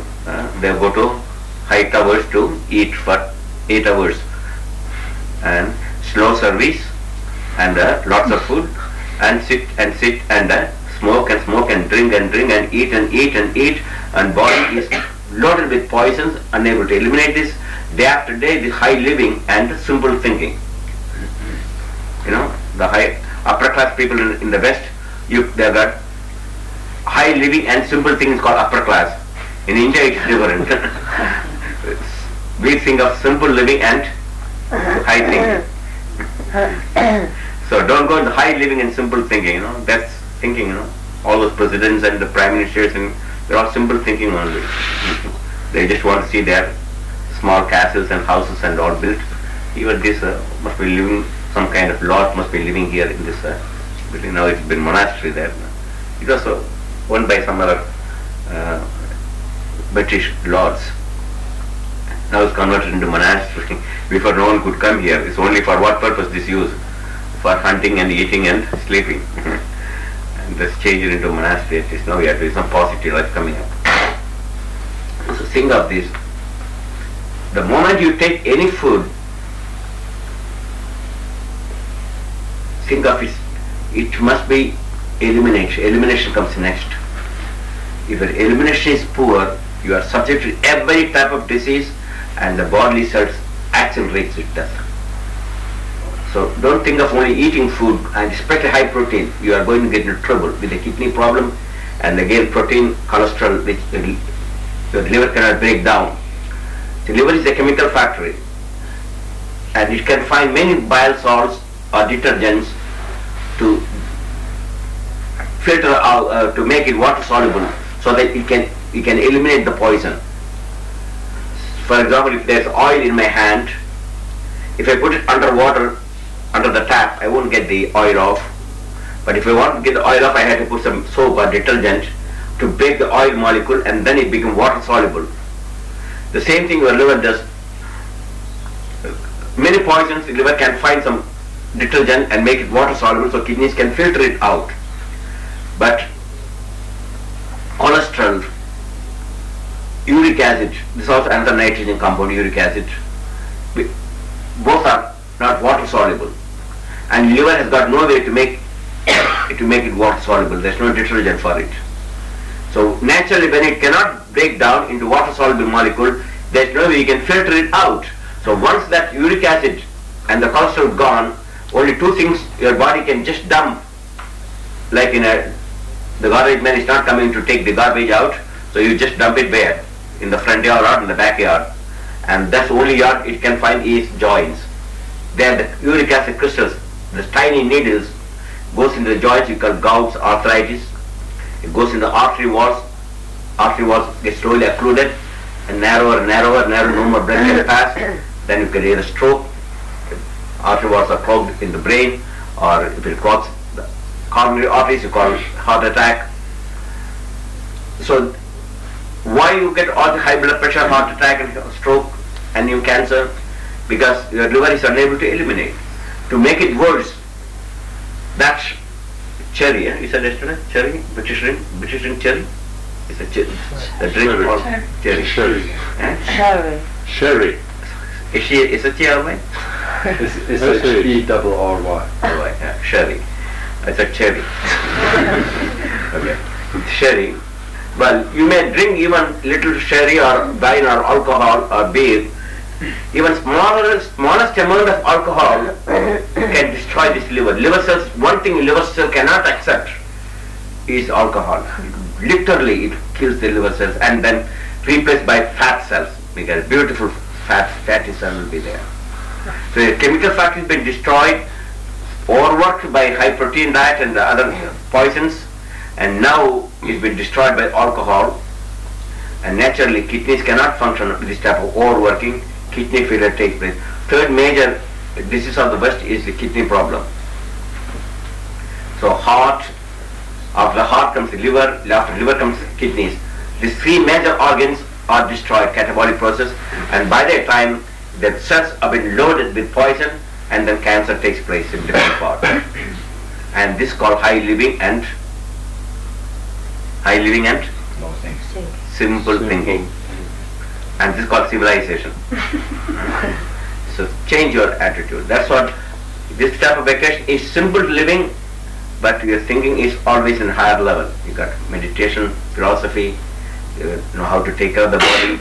All these things is not new to you, but you don't have a technique to discipline your life. That's the only thing lacking. It's not lack of knowledge. You are educated. You know the purpose of the heart. You know the purpose of the lungs. Show me any one person here doesn't know the meaning of the lungs and the purpose of the lungs. You know what's the purpose of the lungs? Oh no, for smoking. See that she doesn't even know that you are born in England, you don't know. The purpose of the lung is to get a king-size cigarette. That king-size smoke and the carbon dioxide and carbon monoxide, that's the purpose of the lung. And you don't even know what type of uneducated person you are. I never was illiterate exit in London. And the purpose of the liver is to get poison. Poison that alcohol. And the purpose of the brain, for what? What's the purpose of the brain? So you can have a nice hairstyle, have a hairdo, permanent. You can have a permanent. It's not. So go to $25 and get a permanent. And a permanent. What's that? In England we call it a perm. In England it's called a perm. Param? A perm. Not a permanent. Param. Param. Okay. So change your life. If you want to be happy, you are the only person can do. Not doctors or healthcare can do. And all painful experience that yesterday's article literally shows how much you are thinking. That oxtail and that wine and that sauerkraut or whatever that decomposed meat, you put in different ways you call it. In one of the dishes, raw meat also they are adding, you know. The raw meat, even the cooked meat, you cannot destroy all the parasites like hookworms and tapeworms, so much there. And there's no time, even if it's inspected meat, because the inspector has inspected the meat doesn't mean it is pure. To inspect one animal, when it has got any cancer or any other disease, it needs about 3 days of laboratory experiment. And what here we do, the inspectors, meat inspectors, they go thousands and thousands of hanging animals in the slaughterhouse, and they just go through that fast military, like a general who is giving inspection of the living soldiers, give the inspection of the dead ones, and then he takes a stamp and stamp it. Oh yes, okay.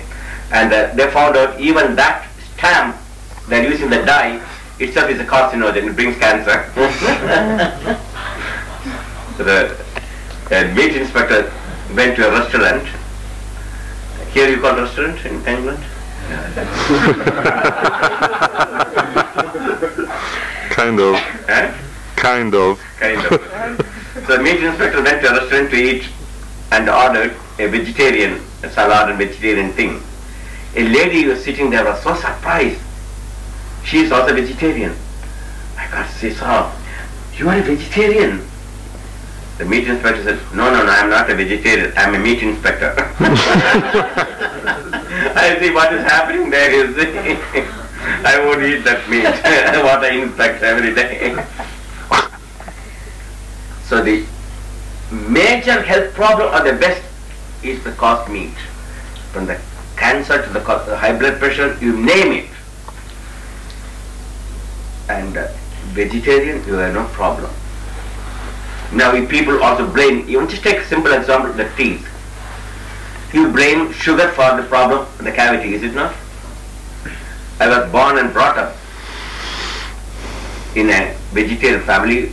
My morning breakfast is tossed rice, midday rice, evening rice and snack rice. That's all I had. And in between we take some kind of the sugar cane, the unpurified, unprocessed, and to get some energy, because I had to walk to school about 5 miles. When I was 4.5 years old, I had to walk 4.5 miles. Back of 9 miles I had to walk, and midday I had to take my own lunch, and then we had to carry the books, etc. It's quite a, but none of us had any tooth problem. We never even had brush. But first thing, the early morning, as soon as you get up, it's an invariable rule. Every child must get up, take a handful of charcoal, paddy made of a husk of the paddy or rice husk made into charcoal, and that's we have to brush. Without that, nothing is allowed.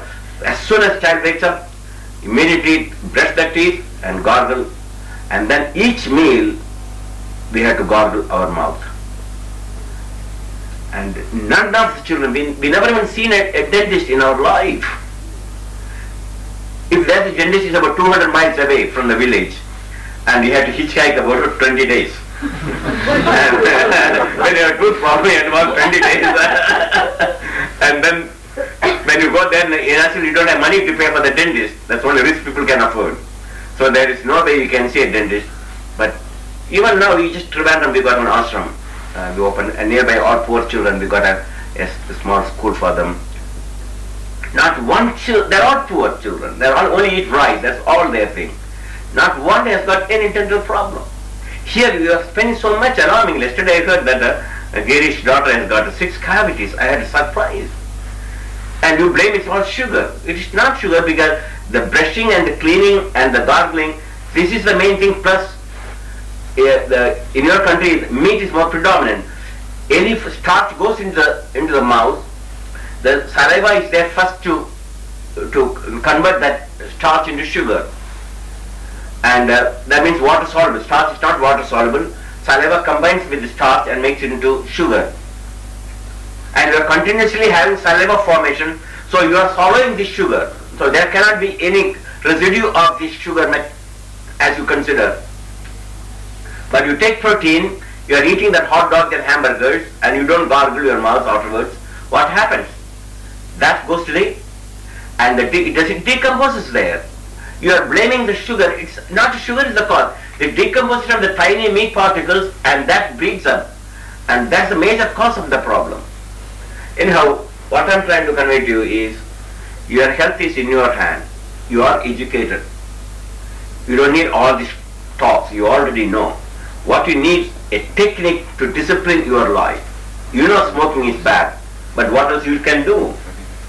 Everyone smokes, you also have to smoke to survive. And everyone drinks social drinks, so you have to drink to survive. Everyone eats meat, so you have to eat meat. Even if you are vegetarian, you got no choice because you go to parties and they only serve you ox tongue and the pig's liver and goose. That's the one dish I heard in the goose liver.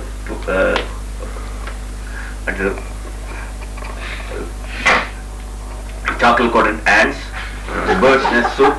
You know what the bird's nest soup? All the droppings of the bird's nest, everything. Put it in the hot water and put some pepper and bird's nest soup.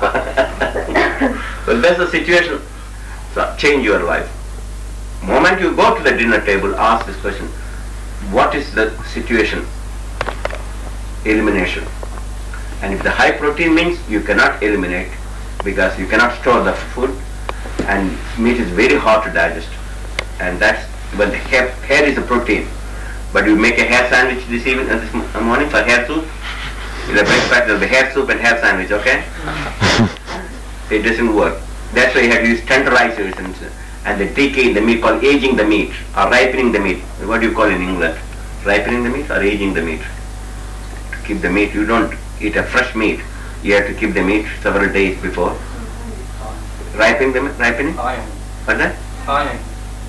You hang it. Hang it. And what do you call that process? Hanging? But in America it's called aging the meat. Maturing. I think it's maturing. But what exactly happening is decomposition takes place. That's called maturing or hanging. Because you cannot take that raw meat, so you decompose it and then put some more tenderizers to make it further tenderized. And when that tenderized meat goes, your stomach is what tenderizes. That's the mucous membrane, this small, it tenderizes mucous membrane, you get ulcers too. So many problems. Meat creates a major havoc in the Western society. Eastern society, there's no food, unsanitary conditions, malaria, typhoid. But no, they've got no dental problem, no blood pressure, no cancer. They mostly get unhygienic conditions. Reverse of the process. Here you got plenty of food, but wrong type of food. So start with a vegetarian diet all your life, even if you are not now. Just start, because you got enough arthritis in your hand. If your finger is not burning, everyone try to bend your finger and see how bad it is, your arthritis. If you cannot bend your finger,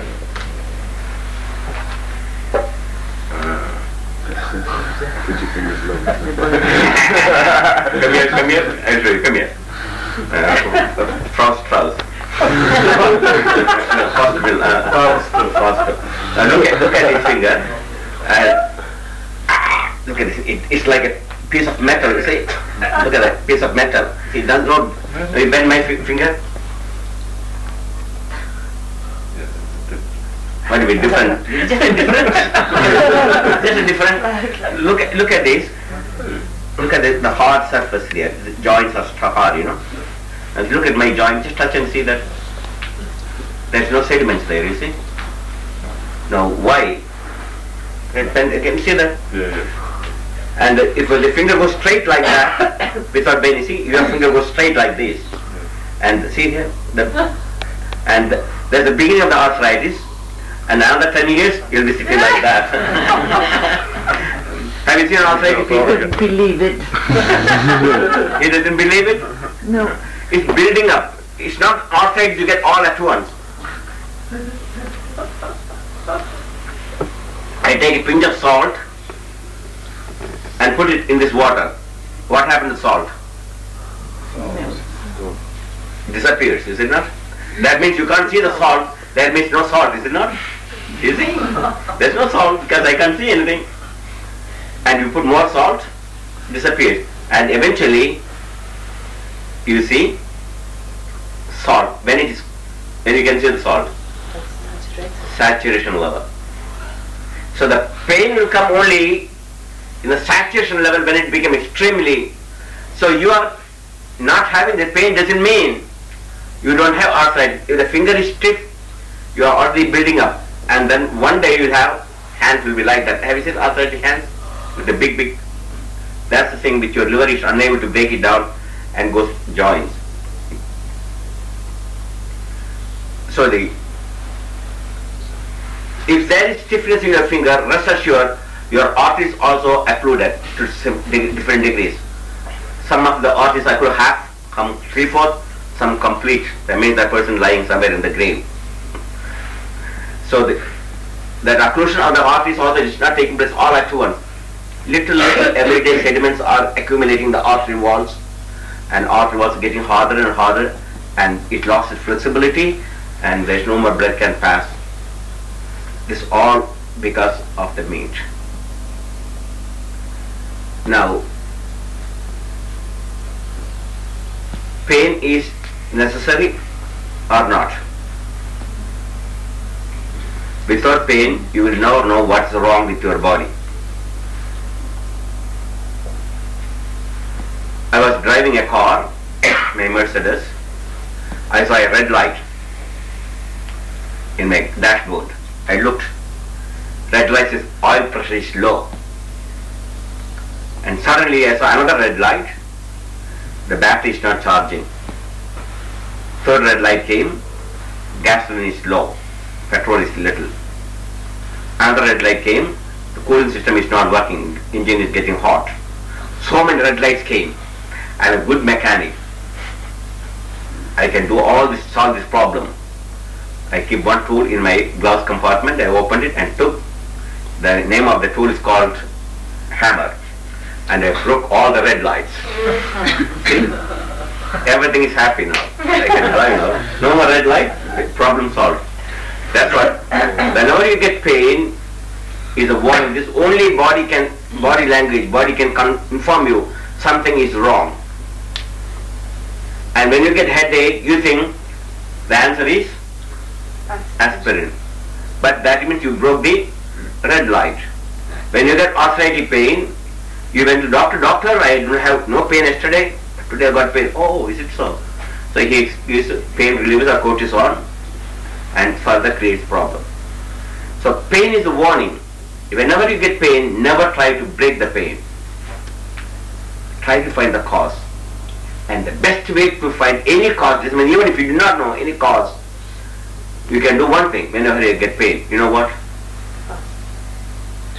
Fast, that's right. That's all. Just few days you fast. I just give an example. When I came first time to California in 1958, I was staying with an American couple, and they gave me vegetarian dinner and vegetarian lunch for me. And after 15 days I developed a kind of ache in my legs and knee. It's not very painful, but an uncomfortable condition. And naturally, the cause must be that my body is warning something is wrong. My exercise is okay, I'm not doing something wrong, so it's not sprained muscles or ligaments. It's an aching pain. So I analyzed the diet. Naturally, I'm vegetarian, but I was drinking 3 times pineapple juice. There's only one thing which I never used to take in India, because there are pineapple juice plenty, and so I liked it very much. So I started drinking pineapple juice 3 times each meal. And I suspected that this might be the cause of my problem. So I asked them where the pineapple juice comes. Then naturally they said it's come from the can. The can, I do not know all the poisons involved in a canning substance, but that's not important. So it's coming, it is the only substance I'm taking which. So I said, it's very simple now to stop. My body is warning that something is wrong. So I know where the problem is coming. It must be from the pineapple juice. So I can easily stop. What did I do? I did not take pineapple juice for the next few days. First day, I didn't take pineapple juice till I had pain. Second day there was pain. Third day pain went little down, and fourth day pain disappeared. So I knew it is from the pineapple juice, but not sure. So I can find it out easily. What I had to do? Take back again. So I started drinking the pineapple juice. First day there was no pain. Second day, third day the pain came back. Before it took 15 days to reach saturation level. I had pain only after 15 days. But now I came in 3/4 days. Because saturation level has gone down when I stopped taking the pineapple juice. 3 days the liver is able to eliminate all the poisons and body came to normal. But it's not completely eliminated. But now body said, okay, master, you are doing the right thing. Okay, there's no more pain. But continue to do that.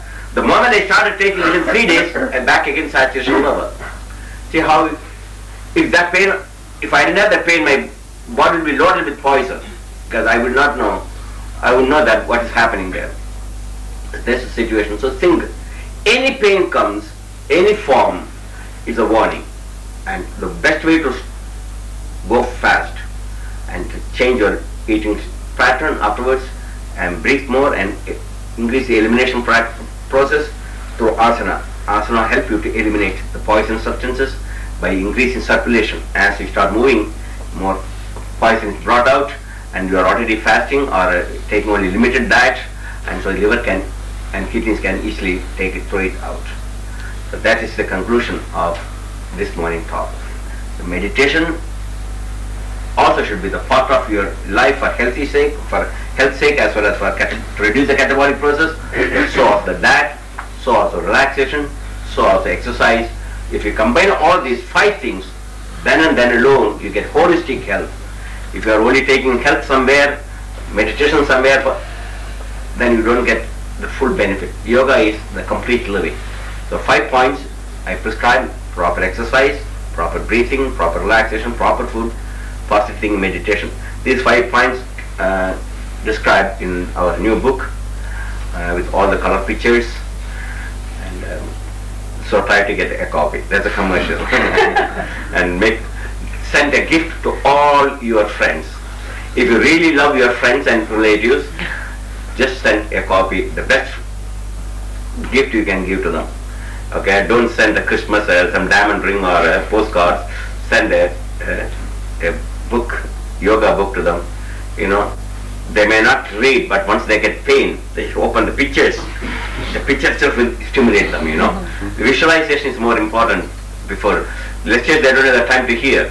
But the moment this picture, hey, what are these pictures? How come these people can do this? They've got arthritis in the hand. My God, look at the twisting they are doing it. How come they can't even bend their finger? So they start thinking, and so they will come to yoga. The conclusion of story is that it concludes, so you won't forget. The story, as I said, the story is about a scientist, philosopher. He knows all the subjects: chemistry, biology, physiology, physics, name it. He's walking encyclopedia. One day he was going on a boat ride, and the old fisherman was rowing the boat. The sea was calm, sunset, very beautiful breeze, everything is beautiful, and the philosopher scientist was enjoying his boat ride. Suddenly he saw the fisherman, and he looked wrinkled, illiterate. So he asked, "Did you ever go to school when you were a child?" "No, sir, I didn't have any time." The philosopher scientist said, 1/4 of your childhood you spend like an animal. So when you grew up, did you go to any school and you know anything about the world where it's going? So I have no time for all those. I have to take care of the boat to make a living. So the philosopher scientist said, 3/4 of your lifespan is spent like an animal. Why don't you spend some more time by learning this? And astronauts are got to the moon, and then tomorrow missiles coming from Russia to you, and do you know all those things? So just spend some time to learn something, all this. As he was admonishing this old fisherman, suddenly there was a big storm, and the old boat started rocking and rolling. It may capsize any moment. Now the fisherman looked at the philosopher scientist and asked the question, "Sir, do you know swimming?" And he said, "No. Sir, you wasted all your life. Your chemistry, physiology, biology is not going to save you because you don't know how to take care of your body by swimming." Same thing with all of us. We are like philosopher scientists. We know the purpose of the lung, liver, spleen, kidneys, pancreas. We know the mental state, mental health, etc. We know catabolism, anabolism, it's all we learned. But actually when you smoke, you can be a doctor, you know the purpose. Actually smoke. What's the purpose of your degree? You don't have mental control. The discipline, that's what yoga is giving. What is lacking is the discipline, a practical discipline. And these 5 points you apply. You can be healthy, wealthy, because you can save lots of money, give to doctors and naturally they can put in your bank balance, or you can give to Swami. And healthy, wealthy, and what else? Wise. Okay, otherwise live simple living, so high living and simple living. Om Shanti.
We're going to have mantra initiation at 12:30. Then after that, there's a question and. Okay, but before the initiation, they must get all the information in the tour techniques of meditation technique. Right. For those people who are interested in a mantra initiation, we stay here. Yes. Give to copy. But even people who are not taking initiation, they must give. Okay. The class now is not a class immediately. No class. 2 classes. There's people who need like a little slower class will be over the other building. People who like a little bit more advanced class will be here.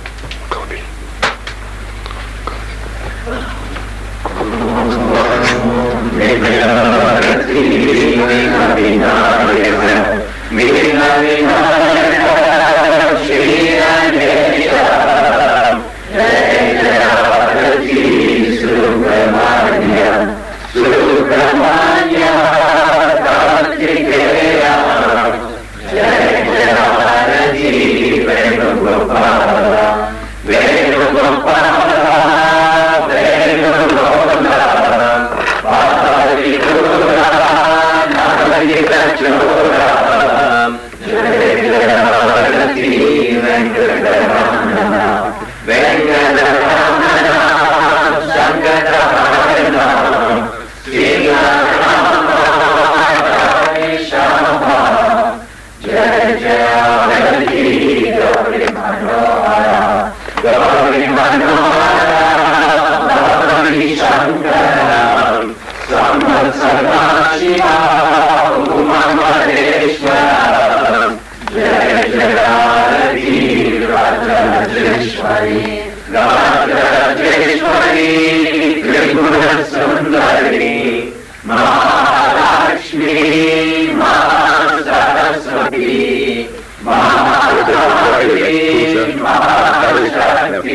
So, or when sometime if you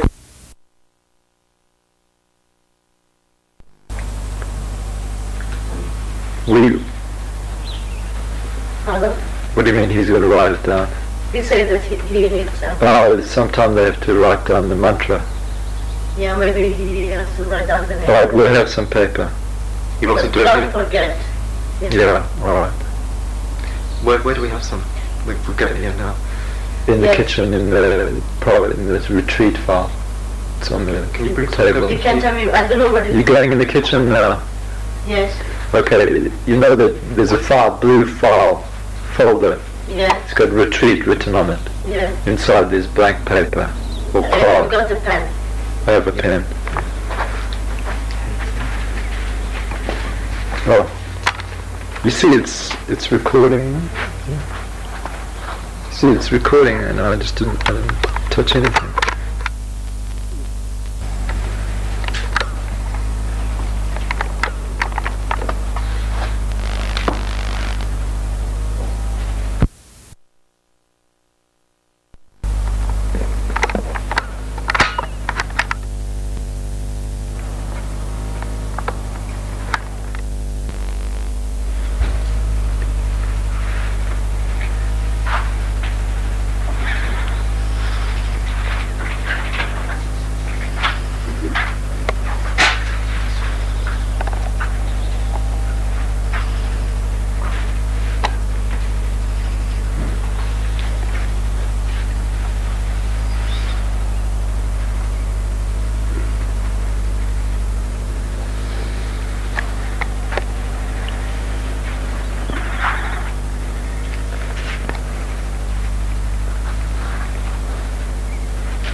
Sachidānandamūrtē Prapanchāya Shamantaya Shivanandaya Pirinoha Om Sarvanandaram Kirtineshvare Sarvasadiye Narayan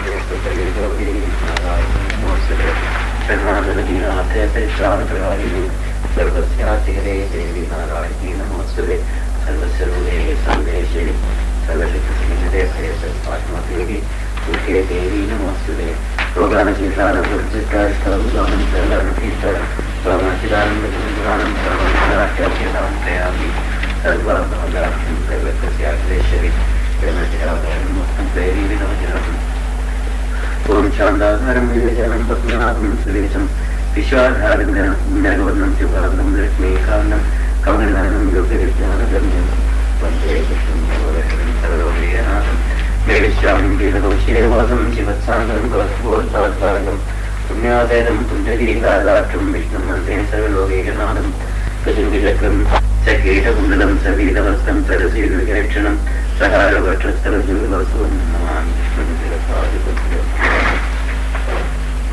Om Narasimha Jayavāram Dinādhanam Govindam Pundarīgātram Madhavam Vasodaram Patmināvam Sarasātram Manavāram Gavardam Shrigetam Vaigundam Purushottamam Visaruvam Bhāsavaram Nārayanam Harim Dhammodaram Shridaram Vedāngam Garudaram Manandam Vitanavādam Yapato Nāsivādam Bhāsavaram Shrigetam Vāmanam Jagatājinam Janādhanam Harim Shivasham Garudaram Parāgam Pundarīgātram Nasimam Naragāmbaram Avektam Chālatam Vishamandamajam Vayam Nārayanam Sarāsvecham Govindam Vishādhanam Govardhanam Sudam Ganesharam Vedāram Vishmurasham Vishmedam Vetavādam Chakravarim Gadavarim Jangamanam Narottamam Vaigundam Tishtadamnam Bhagavam Vedavasam Rutvam Dagalatnam Tamarsunadesharam Ram Ram Hekram Sivam Gatam Bhavatam Shivatam Shilam Tisam Mangalam Mangalavipam Damodaram Damodaram Keswaram Kesudaram Varendam Valadam Vishnumanandam Vasudevidam Hiraniratam Diktam Braham Gurdottam Zaranitvam Juttam Masunam Gunachashtalam Hiranara Santasam Suvidaritam Apravam Megacham Juttam Gam Leksham Jyotiram Maruvinja Sarvetyam Saruvastam Sarvesham Sardongam Jnanam Purasamam Jnanam Pravam Pravam Yogesham Yoganishnaram Yoginam Yogarupinam Isharam Sarabhudanam Vande Bhudavayam Prabhum Isharam Sarabhudanam Vande Bhudavayam Prabhum Isharam Sarabhudanam Vande Bhudavayam Prabhum Namah Pangajanam Phaya Namah Pangajamalya Namah Pangajanesvaya Namaste Pangajami Namaste Pangajami. Already know that the mantras and the techniques of initiation. Initiation means to initiate the hidden fire. Suppose if you want to light a fire, you collect naturally big woods, but big woods you can't light. You have to light with smaller firewoods, kindling woods and twigs.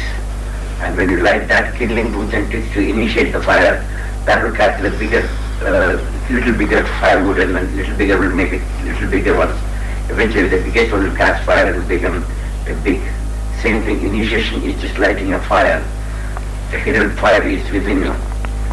And the teacher is initiating through the mantra power of sound to ignite that dormant energy. But if you have to repeat regularly to get that energy, and also to constant repetition of that will bring that fire bigger and bigger, spiritual fire within you. If you don't repeat the mantra after initiation, the fire of initiation will go down. It's like if you initiate the fire and but you don't put any more kindling wood further and no more attention of the fire, then the fire will go out. Same thing, if you don't repeat regularly, the fire of initiation will go out. So there are two ways you can repeat after initiation. I repeat the mantra, you follow me. When you repeat the mantra, it's penetrating deeper, heart open, spiritual consciousness, you just spontaneous state will appear. And there are two ways you can repeat the mental. There is a mental supernatural breath. Some mantras may be large mantras you have to divide into two halves. I'll tell you how to do that during the initiation. And small mantras you can inhale, like Om Namah Shivaya, full mantra you can inhale, full mantra you can exhale. The big mantras may take have to divide into half. I'll tell you that each mantra when you come for initiation. And use the 12 points of meditation technique with this mantra. And when you do repeat the mantra mentally, focus the mind. If your intellectual here, if your emotional, the heart center. And once you find that place, stick to it all your life, don't change it. If you dig the well 3 feet there and another 3 feet there, you won't get any water.